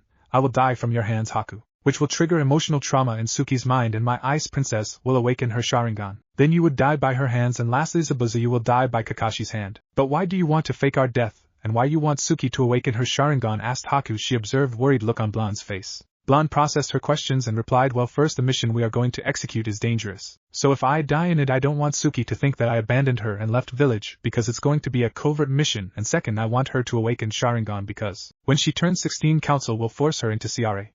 So if she awakens her Sharingan, then she would be strong enough at that time, maybe at Jounin level, so that she could choose her own love and life. Damn brat / Naruto, how much do you love her? It's shame you couldn't even confess her feelings for her, thought Zabuza and Haku respectively. Very well, kid, but how do we fake our deaths, smartass? Asked Zabuza. Blonde unsealed 3 papers from his sealing scroll and tossed 1 paper to each of them. Both Miss Shinobi observed paper and asked, what's this, brat / Naruto? Respectively. It's a sealing jutsu which will allow us to create our blood clones. These clones will be our exact duplicate, and can take more damage than shadow clone or water clone and have same amount of chakra that we supply to them. So channel about 90% of your chakra. We don't want Kakashi to become suspicious of us, especially of you, Zabuza, said Blonde. They all created their blood clones and ordered them to complete their plan. End of flashback. Third Hokage was now on whole new level of stress. His blood pressure rose as he inwardly said, this kid is gonna become death of me. He drank some water from glass and sighed. One question quickly appeared in his mind. Naruto, what changed that you choose to jeopardize your plan by visiting me? Questioned Hokage, and for the first time in his life he noticed some emotions on face of blonde boy in front of him. Blonde tried to cover up his emotion by experience of Sarutobi, quickly recognized that something caused this boy to become so worried. Your old teammate is responsible for it, old man, said Blonde with rage. Sarutobi's eyes widened as he replied, Danzo. What did he do now, Naruto? Blonde took a deep breath and explained all the experiments Danzo carried out from his blood. He created my son, replied Blonde with sadness. Even if everyone considered him clone, Naruto considered him his son. Hokage noticed sadness in the eyes of Blonde and questioned, so what are you going to do now, Naruto? Blonde eyed Sarutobi and said, I am going to destroy all root agents and Danzo. Sarutobi and 2 Miss Shinobi now noticed change in Blonde's eyes. His eyes were blue with 3 concentric rings inside of it, and suddenly they noticed sudden increase in his chakra signature. Oh my god, what a powerful chakra, thought all 3 members at same time. So when you destroy root, I will take care of your son. I will find a best orphanage for him. Sarutobi was cut off by Blonde as third Hokage felt immense gravitational force on his weak body. Don't you even dare, old man, I will rip you apart. I don't care if you are a Kage, if you ever say that again I will destroy you along with your old teammate, shouted Blonde. Haku quickly moved towards him and engulfed him in a hug. This caused Blonde to become aware of his surrounding as he undid his influence on third Hokage, and apologized. I am sorry, Lord Hokage, for my foolishness. Please forgive me, requested Naruto. Sarutobi regained his composure. He was still having trouble breathing, but he managed to say, it's okay, Naruto, and I am also sorry. What do you want for your son? Blonde heard his words and quickly said, I want him to be adopted by Suki and live his life with her. I want both my son and Suki to have a family for each other. I don't want them to suffer like me. Okay, Naruto, but what if she refused to adopt him?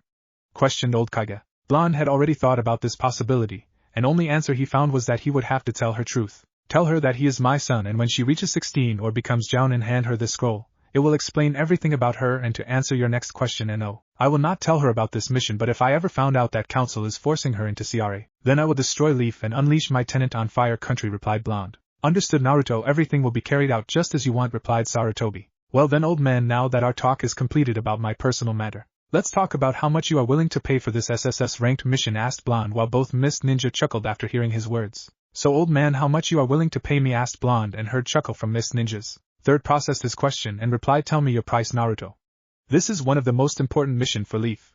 Your demands will be fulfilled. Blonde gave it a thought for a moment, then answered, okay, Lord Hokage, I demand 10 million ryo for this mission along with bounties on the heads of root agents. As he heard Zabuza muttering about greedy blondes, Third was totally knocked away by this demand.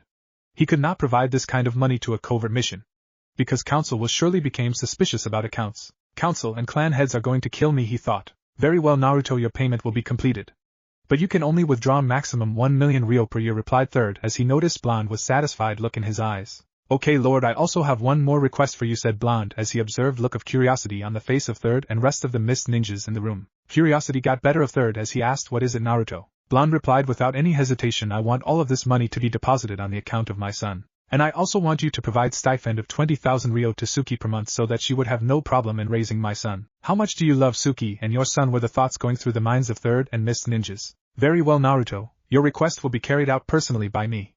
But first I would like to know name of my great-grandson, said Third with sincere smile. Blonde wondered for a moment, as he replied his name will be Natsuo Uzumaki. All members in room showed him a sincere smile. Well, now that we have sealed the deal, let's discuss about strategy of mission, said Blonde seriously as temperature of room dropped by some degree. At Memorial Stone, a raven-haired girl was standing in front of Memorial Stone as her eyes traced name of her love, Naruto Uzumaki. His name was the latest addition to the Memorial Stone. She had tears in her eyes as she remembered the moment when he sacrificed himself to save her. Kakashi Hatake was moving towards his favorite spot when he noticed one of his genin standing in front of Memorial Stone crying as her eyes fixed on the stone. What do you want, Kakashi? She asked with her back towards him. Kakashi moved towards her and placed his hand on her shoulder. Let him go, Suki, you will only tear yourself apart, whispered Kakashi just enough for her to notice it. Let him go. Do you even know what I am going through? Maybe if you lost your love of life then you would know how I am feeling right now, shouted Suki. She observed her teacher giving his signature eye smile. Well, you are pretty late for that, Suki. I had already lost my love of life when I was same age as you. Never mind that, just think about what Naruto would think of you, said one-eyed Jounin as he disappeared in his leaf shunshin. I am sorry, Naruto, because of me you died. From this day forward I will become stronger and complete your dream to surpass all past Hokages. I will accomplish your dream, said Suki inwardly. Her eyes again traced his name, but this time instead of tears her eyes were filled with determination. She left towards her house. From tomorrow she will train to become stronger. Inside Hokage office. I can't believe that Danzo is working with that man, said Third inwardly. Third could not believe the boy in front of him had gathered such important information with ease. But one question lurked inside his mind: how? Curiosity got better of him as he asked, how did you manage to get such valuable information? Blonde in front of him just chuckled and said, I have eyes everywhere. Third allowed it to slide as Blonde was not gonna reveal his spy to him. He asked him the most important question. What are you going to do after completion of this mission, Naruto? Well, that's for me to know and you to find out, old man. But one thing is for sure, that I am gonna have to leave this village, replied Blonde as he observed Third take a sigh. So tell me again why you faked your death. And no BS this time, questioned Third with authority. Well, it's because I have feeling that I have to resort to my last jutsu while facing Danzo. Also, Danzo was highly suspicious of me when I was en route, so if he found out that I am alive and I am coming after him, then he would have used Suki as hostage against me. So for her safety I had to do it. Replied Blonde. What kind of jutsu are you talking about, Naruto? Asked Third. Well, it's Reaper Death Seal, said Blonde. What? Are you insane? Shouted Third. No, as a shinobi of this village my duty comes first. I will gladly sacrifice my life for village and complete my duty, replied Blonde. After hearing these words, Third was very proud of his surrogate grandson. Well, Tobirama-sensei, he certainly inherited your way of a shinobi, Third said inwardly. Okay, Naruto, I have one last question for you, said Third as he observed very irritated look on face of Blonde. Well, for past couple of hours, I am hearing this same line. Am I inside some genjutsu? Replied Blonde and heard chuckle from all ninjas present in the room. When you are going to strike against Danzo and Root? Inquired Third. Well, my little faction requires one more member. So I am leaving the village tomorrow. But I will tell you this, that Root will be destroyed during third round of Chunin exam, replied Blonde as he observed questioning look on face of Haku and Zabuza. What about us, Naruto? Asked Haku.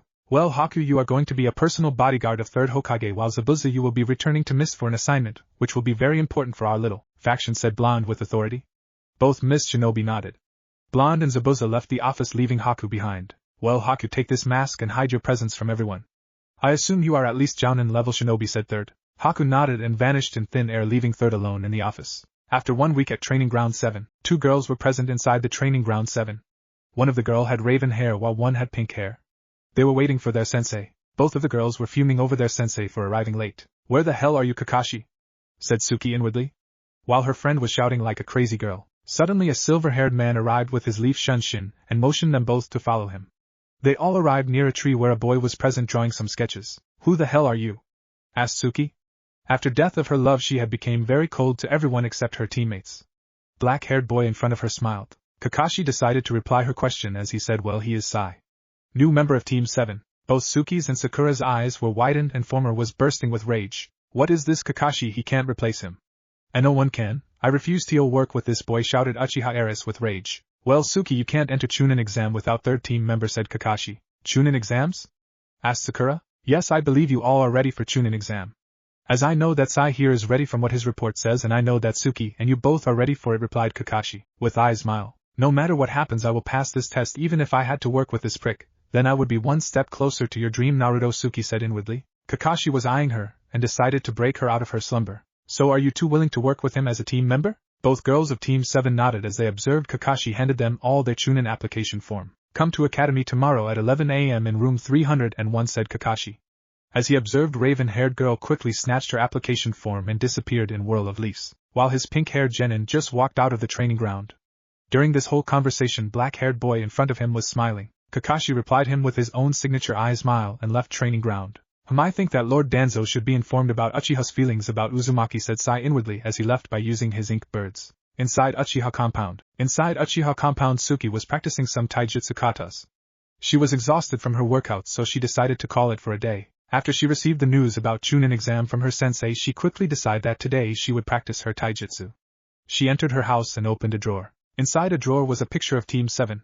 Her eyes flooded with tears as she gazed towards her love. I will mail you proud, she said in her mind, and started preparing her dinner, not before placing the picture of Team 7 on the dining table. Next day, all members of Team 7 entered Academy. They observed 2 boys guarding door of room number 301. Suki felt some disturbance in her chakra, so she decided to activate her Sharingan Genjutsu, she thought, and motioned her team to follow her.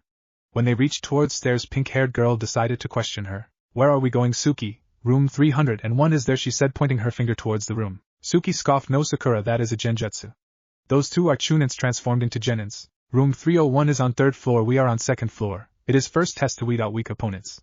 So let's move to the room 301, we have very little time. Team 7 used stairs and reached towards room 301 where their sensei was present reading his favorite orange book. Well, you managed to reach this far, my team, congratulations.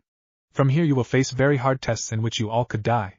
So please do me a favor, please don't die. I don't want to lose another Genin on my team, said Sharingan user with his signature eye smile. All members of Team 7 nodded and entered the exam room. As soon as they entered the room, they were attacked by killer intent of all the participants present inside the room. Sakura was trembling with fear while Sai and Suki shrugged it like it was nothing. Suki, Sakura!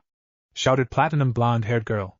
As she rushed towards Team 7. Hey Ino, said Sakura as she greeted Ino with small smile. Troublesome women, said boy with black ponytail as he followed Ino with his teammate who was munching chips like there was no tomorrow. What did you said, Shikamaru?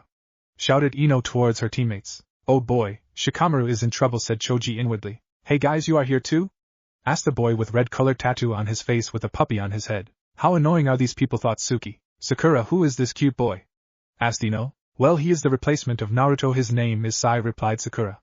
Both Suki and Hinata was glaring Sakura, If looks could kill, she would be dead 1,000 times by now. Sakura noticed Suki's glare and quickly said, I am sorry, Suki. I didn't mean it like that. Shut up, Sakura, and go to hell, whispered Suki, just enough for Sakura to hear. Team 8 also marched towards Team 7 as dog user on their team bragged about how hard they had trained. This conversation attracted attention of one silver-haired genin as he moved towards them. You know rookies should not attract this much attention, said silver-haired boy. Who the hell are you, questioned dog user. Silver-haired boy chuckled and replied, my name is Kabuto, and I am a genin of Leaf Village. So is this your first time taking test, Kabuto?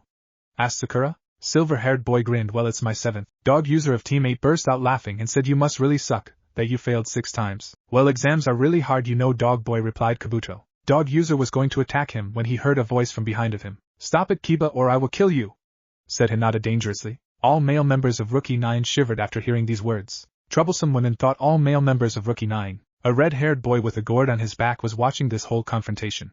He grinned when he heard Hinata saying those words. Mother, I think I found my mate in this world, said the boy inwardly with sick smile. After some time, Kabuto decided to start his part in mission as he said, well, if you want some information about any genin you can ask me. I have information on everyone. Suki decided to test his information when she asked, do you have information about Gaara of Sand and Niji Hyuga? She had an odd feeling about this Gaara because his chakra levels were off charts while Niji Hyuga was last year's Rookie of the Year, so decided to gather some information about competition. Kabuto applied some chakra in his ninja info cards and produced 2 cards as he started reading them. Well, let's see. Gaara of Sand, he has completed 13 D rank, 8 C rank and 5 B rank missions. Here is a note that he was never injured in any of these missions. Now Niji Hyuga, he had completed 54 D rank, 23 C rank missions. His taijutsu is off limits. He is also considered a genius in using his bloodline limit, the Byakugan. Suki smirked while every remaining member of Rookie 9 were looking towards Niji and Gaara. Suddenly, with a burst of smoke, proctors of first exam appeared as he ordered them to take their seat for written exam. Well, written exam is as happened in canon. Very well, for remaining all of you, there is only one thing left to do, that is congratulations, you all are passed, said proctor of first exam as he observed astonished faces of all remaining genins. He explained them about true meaning of first exam.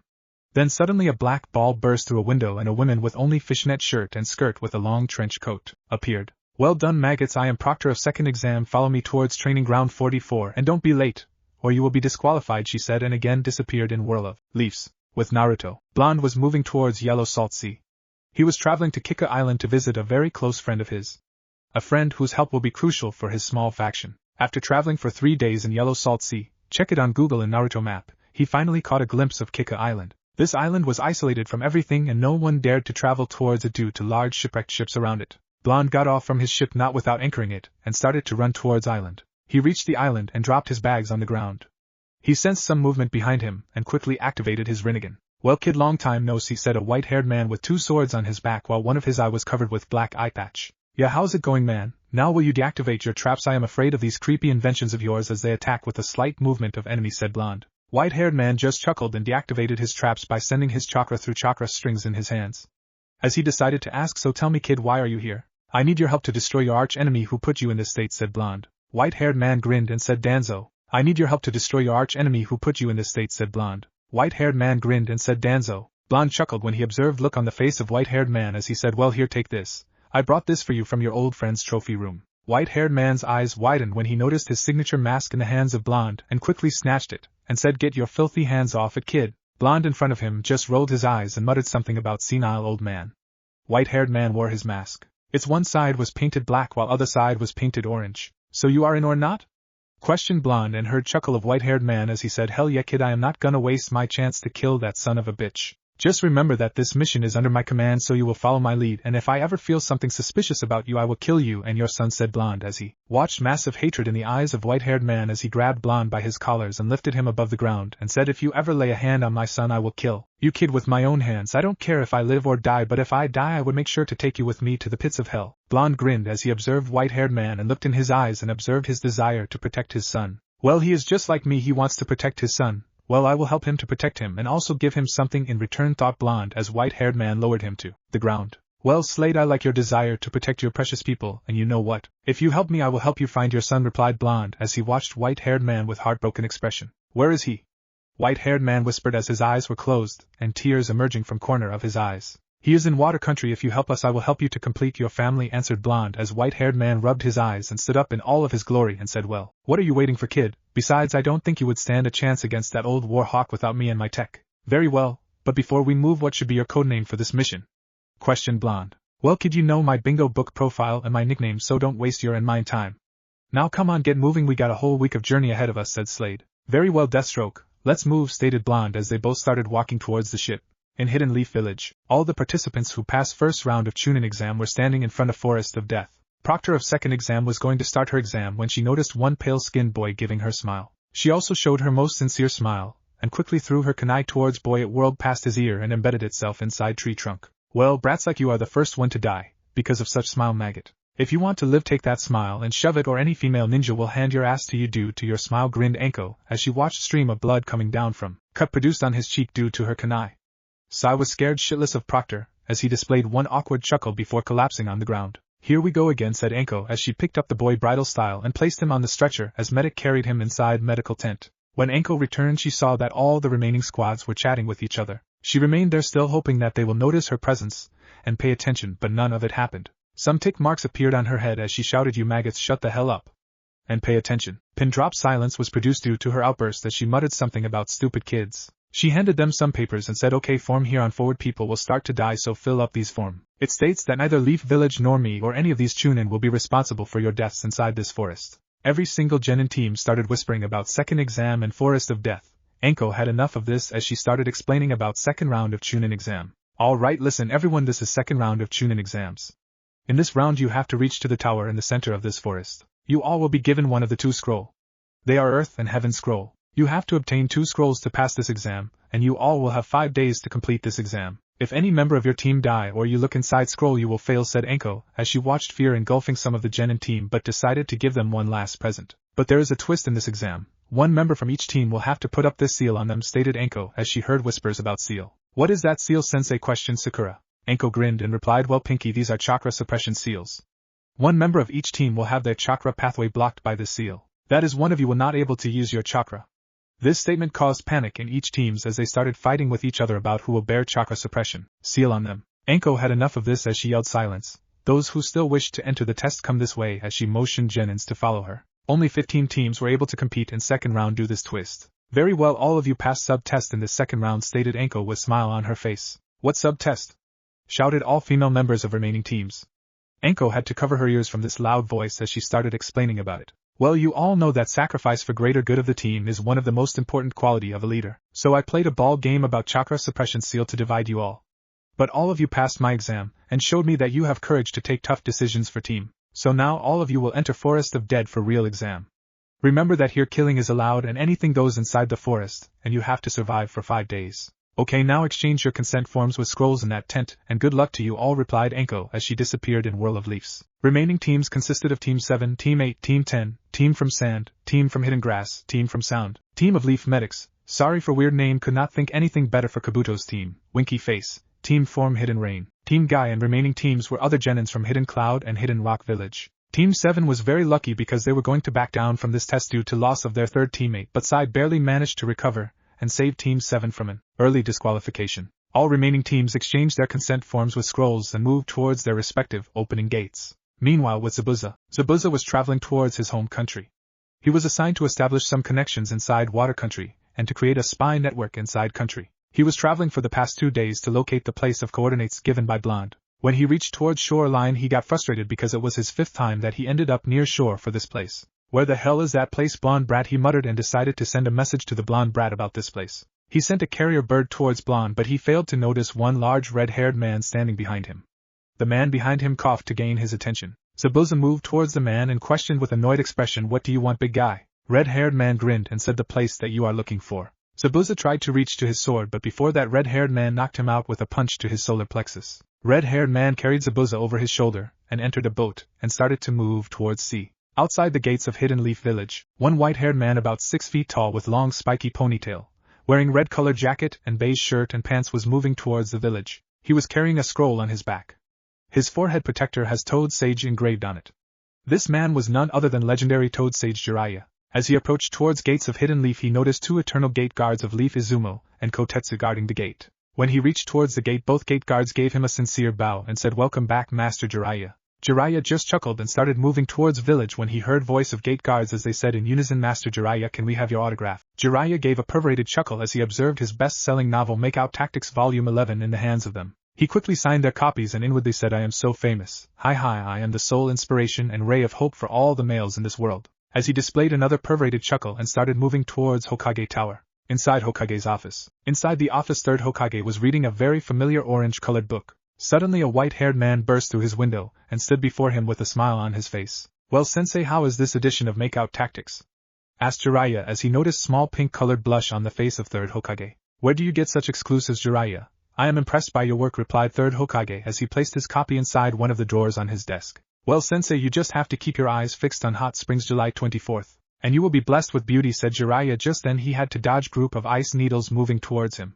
He backflipped and got in his taijutsu stance. As he noticed one black-haired female Anbu with mask jumped in front of him with ice needles in her hands. An ice user? Here in Hidden Leaf, thought Jiraiya. Haku, he is not a threat, said third. Just as then third also had to dodge ice needles flying towards him. I know, but I hate perverts, she said as she positioned herself behind the seat of third Hokage. Jiraiya was watching this whole confrontation and decided to question about ice user. Who is she, sensei? I have never seen her before, said Jiraiya as he eyed he again and inwardly said, OHH man, she got nice curves and nice rear. She would be a great inspiration for my next volume, as he again laughed perverty. Well, she is Haku and she is working with Naruto, said third. What Naruto? Naruto Uzumaki? Questioned Jiraiya. Yes, Jiraiya, replied third with a sigh. Well, Minato's brat already got a nice chick, said Jiraiya inwardly as he questioned his sensei about his godson. Well, you see, Jiraiya, Naruto is dead, Sarutobi said with awkwardly as he observed anger in his student's eye. What, yelled Jiraiya as he launched himself towards his sensei and grabbed him by his collar demanding an explanation. Sarutobi motioned his Anbu guards to leave the room and quickly went through hand signs and applied privacy seals inside the office. He then explained about Naruto's mission, his son, and lastly about his love. Jiraiya was totally overwhelmed by this whole information, let go of Sarutobi's collar, and collapsed on his knees with tears emerging from corner of his eyes. Minato, Kushina, forgive me. Because of me your son had to shoulder all the dirt of Hidden Leaf on his shoulders, said Toad Sage inwardly as he questioned his sensei about Blonde's whereabouts. Well, Jiraiya, I don't know that either. He only informed me that he was going to recruit last member of his faction and that he will return before final rounds of Chunin exams, replied Sarutobi as he took his pipe out of his mouth and exhaled smoke. Okay, sensei, could you just show me his picture? Asked Jiraiya with some hope of finally seeing his godson for first time in nearly 13 years. Third handed him a picture of Team 7. His eyes widened when he saw his godson. He was just like mini Minato. Then he observed a raven-haired girl gazing towards him through corner of her eyes. Who is she? Asked Jiraiya, pointing towards her with another perverated giggle. Oh, she is Suki Uchiha. She is Naruto's girlfriend, said Sarutobi with chuckle. Damn, just like Minato, his son is also a lady killer.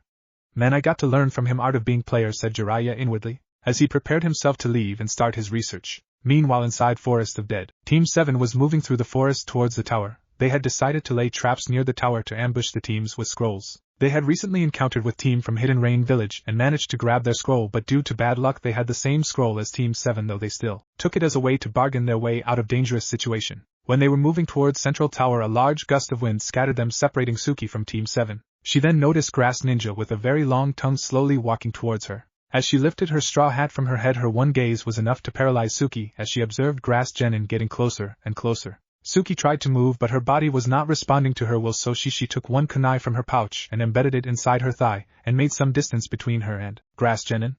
Grass Genin just chuckled from this move and said, well, it looks like this prey is not helpless after all. Suki tried to move, but her body was not responding to her will, so she took one kunai from her pouch and embedded it inside her thigh and made some distance between her and Grass Genin. Grass Genin just chuckled from this move and said, well, it looks like this prey is not helpless after all. Suki was now eyeing the Grass Genin. As she was moving towards her, she reached to her pouch and threw one kunai towards her and went through hand signs. Kunai Shadow Clone Jutsu, she yelled as one kunai was converted into thousands and all hit right onto the target. Suki was smirking until she saw her opponent turning into mud. Mud clone, she thought. Just then she had to dodge another gust of wind. She back-flipped and created some distance between her and Grass Ninja. Suki had enough of this exchange as she finally activated her Sharingan and checked her opponent, and observed that her opponent had a very high level of chakra. There is no way that she is a genin, said Suki inwardly. Who are you? Yelled Suki as she heard a sick chuckle from Grass Ninja. Grass Ninja just tore her skin off. Suki now for the first time observed her eyes. They were like a snake with slitted pupils. Kakuku, well, finally you recognized me, last Uchiha. I am Orochimaru, one of the 3 legendary Sannin, said Snake Sannin as he observed fear on the face of last Uchiha. Orochimaru, I can't fight him. He is on a whole different level, thought Suki, as she now unsealed one heaven scroll from her storage seal and said, well, take this and leave me and my team alone. Snake Sannin wondered, well, she is definitely smart and calculating one. He chuckled and said, well, thank you, But do you really think I am here for such a puny scroll? Suki processed his words as her eyes widened. He is here for me, she thought as her mind started to working on some escape plans, but she needed some time, so she decided to engage him in some conversation. What do you want from me? She questioned him. Snake Sanin quickly noticed tone of her voice. Interesting, she is trying to buy some time for this confrontation. Let's see what she has planned, said Snake Sanin inwardly. He decided to play into her trap. Well, of course I want the last pair of Sharingan eyes in this world, replied Snake Sanin. He observed last Uchiha in front of him unfazed by his statement. He launched his snakes towards her, as last Uchiha also melted into mud. What, it's impossible, when she replaced herself with mud clone, said Snake Sanin inwardly. With amused expression on his face he gazed towards tree behind him and observed last Uchiha sitting on the top branch. Well, I like your skills, Suki-chan. You certainly are worthy of calling last Uchiha, stated Snake Sanin. Was the only reply Snake Sanin received from Suki, as suddenly two hands grabbed his legs while Suki fired four kunais towards him, forming a square around him as she yelled. Uchiha Flame Formation Barrier Seal. Snake Sanin was trapped inside a barrier where four black flame chains grabbed his body as they started to melt his body. What's this barrier? It's burning my body thoroughly. I have to get out of this, he wondered as his whole body was dissected into four parts. Suki was panting. This chakra barrier was one of the most chakra-consuming jutsu of Uchiha clan, but she was very happy to think that she killed the great Orochimaru, but her dreams were interrupted when another Snake Sanin emerged from mouth of his previous body. He was standing in front of her without any scratch on his body. Kukuku, Suki-chan, I should not have underestimated you. After all, you are last Uchiha, and sister of Itachi, said Snake Sanin with grin. This caused Suki to lose her concentration in her fight, as she only focused on one word, Itachi. She was now seething with anger, as she launched herself towards Snake Sanin. She went for low kick, but Snake Sanin dodged and countered with downwards axe kick. Suki blocked it with her hands but failed to hold on for long, as she again had to dodge his snakes moving towards her gut. She made distance between them and went through hand signs. Fire style. Fireball jutsu, she yelled. Orochimaru countered with his own mud wall. Fireball impacted on his mud wall as it crumbled away in front of his eyes, but he failed to notice another fireball coming behind of him.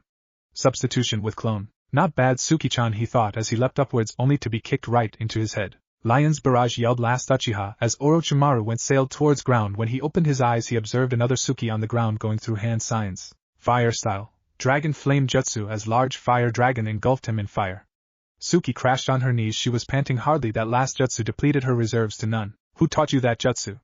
I know Leaf Village does not trust genin with possible A-rank jutsu, said Orochimaru as he emerged from ground. Suki could not believe her eyes. This man had survived her flame formation and her newest flame combo without even a scratch on him. She was losing consciousness when she observed Snake Sanin elongated his neck towards her and bite her in neck. She screamed as she felt severe pain in her neck. Naruto! She screamed before becoming unconscious. The nine-tailed brat taught her that jutsu. Interesting. Too bad he is dead. He would be a great addition to my forces, he said inwardly. Well, you can come out now, boy, stated Snake Sanin as a pale-skinned boy appeared on the clearing in front of him. What do you want, boy?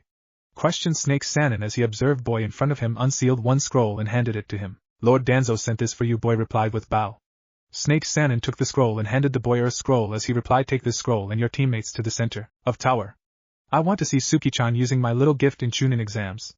Boy nodded as his clones carried both female members of Team 7 towards tower. Snake Sanin opened the scroll sent by Danzo and chuckled when he found out that Danzo and his root agents has prepared for invasion along with Sand Village. He chuckled and left the clearing. Soon Team 7 reached the tower. Sai was carrying two unconscious members of Team 7 with the help of his ink clones. Chunin instructors present on the gates quickly called for medic to check up on two unconscious females. Medics quickly carried two members of Team 7 towards medic tent. When they checked on Uchiha Eris, they recorded some disturbance in her chakra network and decided to inform Lord Hokage about it. Inside Hokage's office, third Hokage was fighting his indestructible and invincible opponent, the paperwork. He glared towards Hokage Monument and fixed his gaze towards fourth Hokage. Curse you, Minato, for this paperwork. He was so quick with it, but that brat never revealed his secret of doing it. Haku was guarding third from shadow when she noticed one Chunin burst through the front door of Hokage's office. She quickly leapt down from her position behind third Hokage as she armed herself with ice needles. Lord Hokage, it's Orochimaru. He has returned and branded Suki Uchiha with his curse mark, yelled Chunin. Third's both eyes widened as he processed this information. What? He yelled and quickly rushed towards tower. Haku soon followed with her eyes shunshin. Inside medic camp, third Hokage and Haku materialized inside medic camp as third quickly rushed towards bed of Suki Uchiha. She was sweating continuously as her body temperature was rising quickly. What are you all doing here? Start her treatment, focus only on her until she is out of danger, and all of you bring me Kakashi, and tell him if he is late I will destroy his whole collection in front of him. Now move! Ordered third to medics and Chunins. If anything happens to her, I am sure Naruto will destroy this village, wondered third. Haku was also trying to treat Suki with her elemental mystical palm technique, but her technique was showing very slow improvements. She then decided to inform her blonde leader about this situation as she sent a messenger bird towards him. Third observed this and tried to stop her, but it was too late as Bird already left the area. Damn it. Now that kid will kill me for not protecting his girlfriend, sighed Third as he decided to prepare himself for all the scolding and anger he was going to face from Blonde. Meanwhile with Naruto, he was traveling with Slade for the past 2 days. In 5 more days they would reach Leaf Village. During these past 2 days he was sparring with Slade only in Kenjutsu. Slade was master in that art, as he handed Blonde his ass every time they sparred. Slade was famous for his use of deadly tech during combat, as well as for his 2-sword style technique. Blonde was able to defeat him with the help of his Rinnegan, but Blonde wanted to be skilled without Rinnegan too. Hey kid, ready for some spar?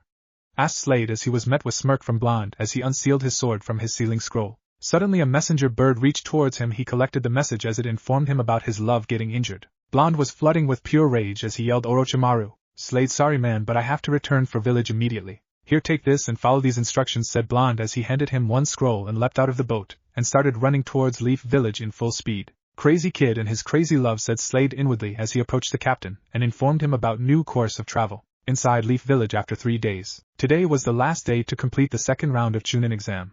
Out of 15 teams that entered second round, only 7 teams passed. Today Suki Uchiha finally regained some of her strength, as she had to compete today, so she was standing in a large hall along with all the teams that passed second round of Chunin exams. Rookie 12, Team Form Sand, Team of Kabuto and Team from Sound passed the second exam. Suki was in tremendous pain because of the seal that Snake Sanin placed on her.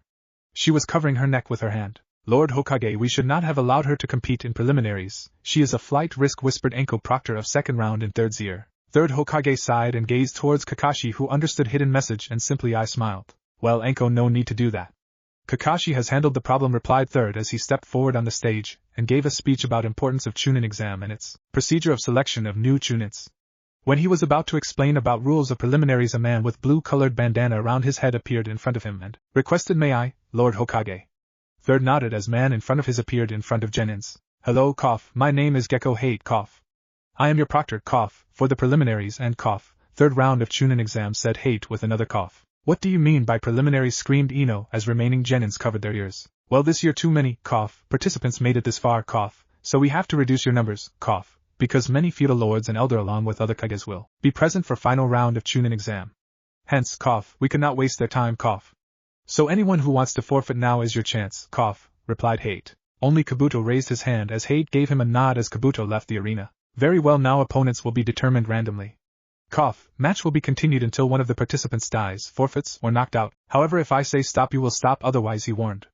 All Genins nodded as he coughed again and said, very well, let the preliminaries begin. Everyone was focusing on the electronic board as it displayed 2 opponents, Suki Uchiha versus Yoroi Akato. All right, everyone except 2 participants leave the arena and proceed, cough, towards balcony, cough, stated Hate. Now let the first match of preliminaries, cough, begin, shouted Hate. 2 opponents eyes each other and started moving towards each other. Suki engaged her opponent in taijutsu contest. Her opponent was having hard time keeping up with Uchiha Eris as she was easily countering his counter with her Sharingan. But she failed to notice that during this exchange her opponent was getting faster and faster. She then finally found that her opponent was absorbing her chakra. Her reserves were close to none because use of her Sharingan. She decided to quickly finish this match. She pulled out her signature move Lion's Barrage as her opponent had no solution of this move. She won by knockout. She was panting hardly on her knee due to loss of her chakra. Soon she lose her consciousness. Kakashi quickly leapt from balcony to check up his student. All remaining matches occurred as in canon except Kiba won against Misumi Tsurugi. And all matches for third round are same except it's Niji versus Kiba. He carried her towards medic and placed her in a bed. Meanwhile with Naruto, Blonde was now moving towards tower in the forest of death. His face was covered with black hood. Third Hokage was addressing winners of preliminaries about last round of Chunin exams when suddenly Haku appeared behind him and whispered he is here and wants an audience with you in a teasing tone. Third was now sweating as he was about to face the wrath of an Uzumaki. He had previously faced wrath of Kushina Uzumaki. That time he managed to survive with only some broken bones. But this boy would not be that gentle, he knew it. Please Kami, save me again from wrath of this Uzumaki. I swear I will stop reading make-out tactics for a year, pleaded Third to the god as he slowly approached towards a room, which was secluded from everyone. He entered the room and first thing he saw was an angry Uzumaki. Blonde had his Rinnegan activated. He was flooding with anger. He only said one word with demonic voice, that is explained as Sarutobi. Third Hokage explained everything about her fight with Snake Sanin to the fact that now she had his curse mark. After his last word, a massive chakra leaked from Blonde as he asked in his demonic voice, "Where is SHE?" Thirds motioned Blonde to follow him as they reached to the room of Suki Uchiha. Third entered the room followed by Blonde. After 2 months, Blonde finally see her. She was sleeping peacefully on her bed. Blonde felt some warmth in his chest as he observed her tears started to ooze out from corner of his eyes as he approached towards her. He asked Third to leave the room, to which Third nodded and left. He sat on her bed as he observed her slow breathing and movement of chest. He moved towards her face and tenderly planted a soft kiss on her forehead as he whispered, "Don't worry, my ice princess, I am here now." He sat on her bed as he observed her slow breathing and movement of chest. He moved towards her face and tenderly planted a soft kiss on her forehead as he whispered, "Don't worry, my ice princess, I am here now." Suki was lost in her dreams. She was dreaming about her love. In that dream, her love was caressing her face tenderly while she was sleeping on his lap. Little did she know that it was actually reality. Blonde stayed by her side through whole night. Her head was in his lap as he was tenderly caressing her face. He was blaming himself for her condition. He should have stayed in Leaf Village for her. But he knew that was not possible due to his mission. He was so lost in his thoughts that he failed to notice his teacher, silver-haired ninja Kakashi of Sharingan, was about to enter the room. Copy Ninja was thinking about his female genin while entering her room.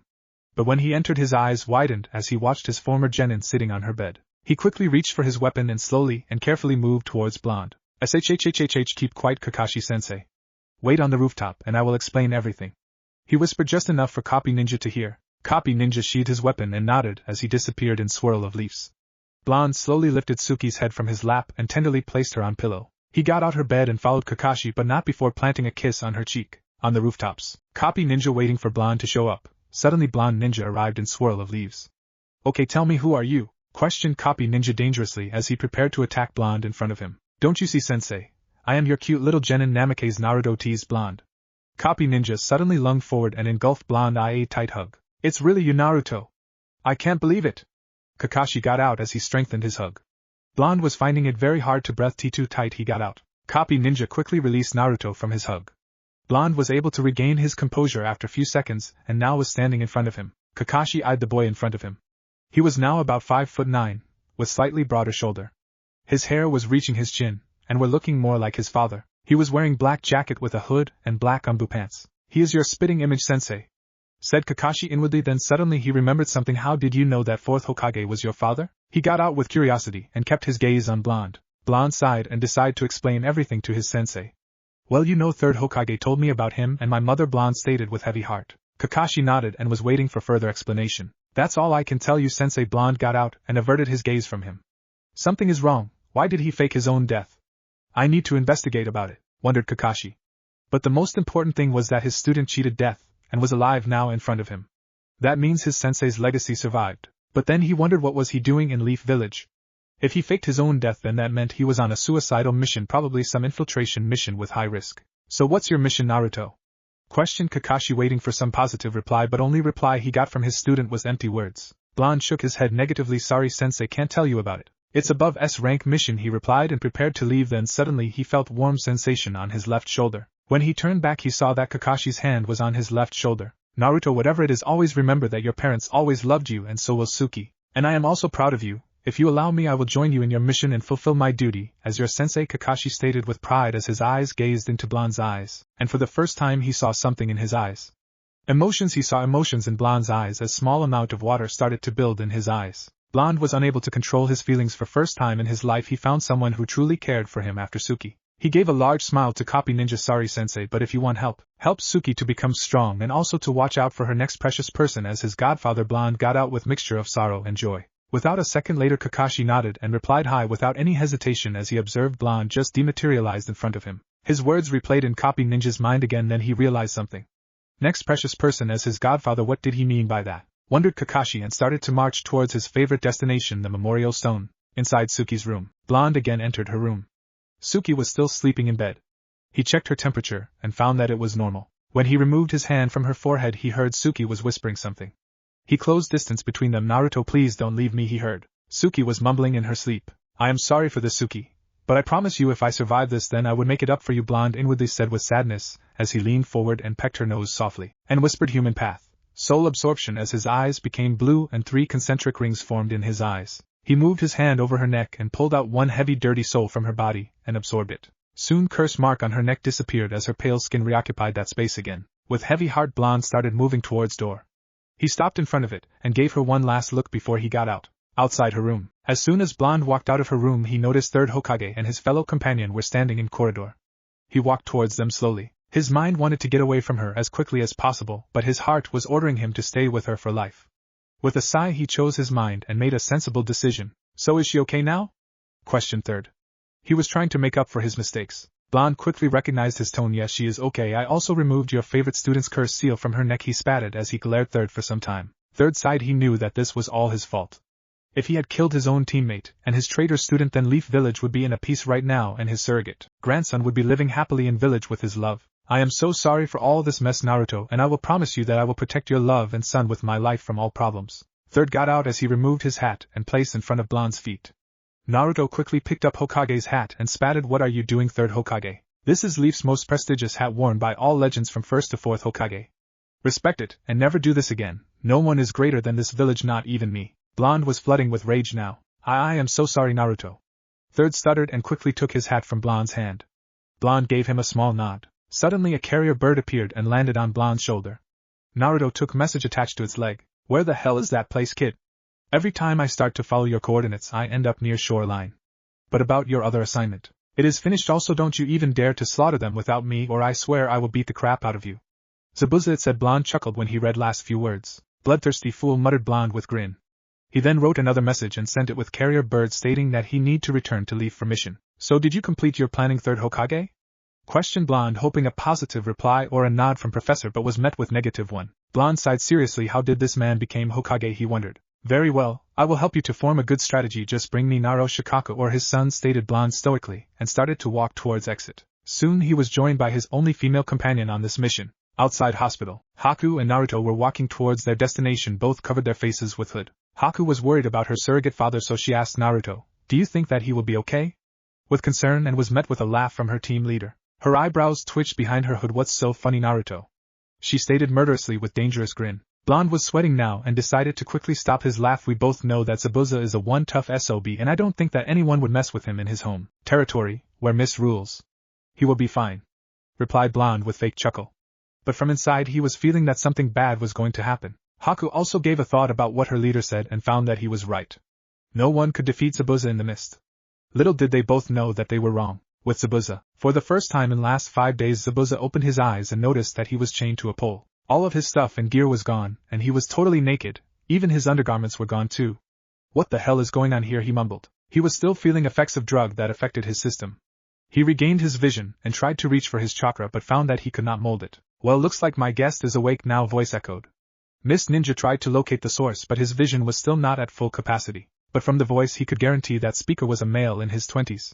Then he suddenly remembered that red-haired kid. Get out of the shadows and face me, red-haired brat, yelled Zabuza with rage, and was greeted with a sight of same red-haired boy walking towards him with a small blade in his hand. When he reached Miss Ninja, he passed his chakra through his blade as blade started to glow, and without any hesitation he plunged his blade in Miss Ninja's stomach with a large grin on his face. At the same time, inside Hokage's office. Inside Hokage's office, Third was sitting in his chair just like always, while 2 more people were preset inside office. One was Jiraiya the legendary Sannin, while other was ninja commander and strategist of Leaf Village, head of Nara clan Shikaka Nara. All of them were waiting for a mysterious person whose identity was kept secret by Third Hokage, but Toad Sage quickly guessed that this mysterious person must be his godson. He was itching to meet his godson. He was also eager to learn art of Lady Killer from him. He also persuaded his father about it, but every time he teleported away. But now he was awarded a golden chance, and he was not going to waste it. He inwardly giggled about it, and then suddenly a mysterious figure materialized inside office. In front of them was a man about 5'8". His face was covered by a hood as darkness engulfed his face. He was wearing umbu black-colored jacket and black pants. Both Jiraiya and Nara clan had raised their eyebrows. Okay, now that he is here, let's start this meeting, stated Third with low voice, which was enough for them to hear. Mysterious moved towards table and was now standing in opposite side of 2 veteran ninjas facing them dead on. On the table was model of Leaf Village consisting of all of its infrastructure. Blonde first observed the model and started to go through numerous strategies inside his mind. Then he suddenly picked up one toy frog and placed it in front of North Gate. All 3 veteran ninja looked towards him like he grown a second head. Why are placing my summons outside North Wall? There is only barren land and we can easily notice if anyone get close enough. Also Leaf's special barrier will destroy enemies, stated Jiraiya. He was very proud about his seals that he placed outside village as a security barrier. Blonde gazed him for a moment. Well, I don't think any of you visited that part of perimeter. Because there is a large underground tunnel carved there. How do you think Orochimaru entered this village with ease? Replied Blonde with frown. Well, how do you Jiraiya got out but was cut off by his godson? It doesn't matter what you think, shouted Blonde with grin. Jiraiya's eyebrow twitched when he remembered this kind of behavior from Kushina. It's no question about him. That brat is Kushina's son, stated Toad Sage with sigh. Your teammate will attack using his summons from Northgate, so prepare your Toad summons for it. Now I want every available ninja present inside stadium. Provide maximum security for feudal lords by providing them umbu guards disguised as waiters and workers. Now I also want one sealing team at perimeter of this stadium, so as to lock down all enemy ninja inside the stadium. Jiraiya, you will disguise as Third's personal bodyguard. Now all remaining umbus should be present near walls to deal with reinforcements, while all chunins and genins will evacuate civilians and patients to safeguard. Blonde got out in one breath. His brain was racing 1,000 miles an hour. Nara clan head's eyes widened. Now one was able to formulate defense strategy like that except one man. Fourth Hokage Minato Namikaze. During Nine-Tailed Fox incident he formulated strategy within a minute. The mysterious man in front of him reminded him of Fourth Hokage. Then he realized identity of mysterious man. Troublesome Blonde, he muttered. Almost everyone heard him, but neither of them were surprised as they knew it was piece of cake for Nara clan head. So are we clear? Questioned Blonde with authority. Everyone nodded, but Shikaku found one loophole on his plan. You assigned positions for everyone, but what about you? He questioned as his calculating gaze fixed on mysterious man. Man suddenly burst laughing. You are too good, Master Nara. He got out before he dematerialized inside the shadows. What if Naruto fused uchiha and uzumaki chakra? And thanks for watching my video till the end. If you enjoy this content, then do consider subscribing to my channel, and leave a like if you guys need the next part. Comment down, and thanks for watching the video, and see you guys in the next video.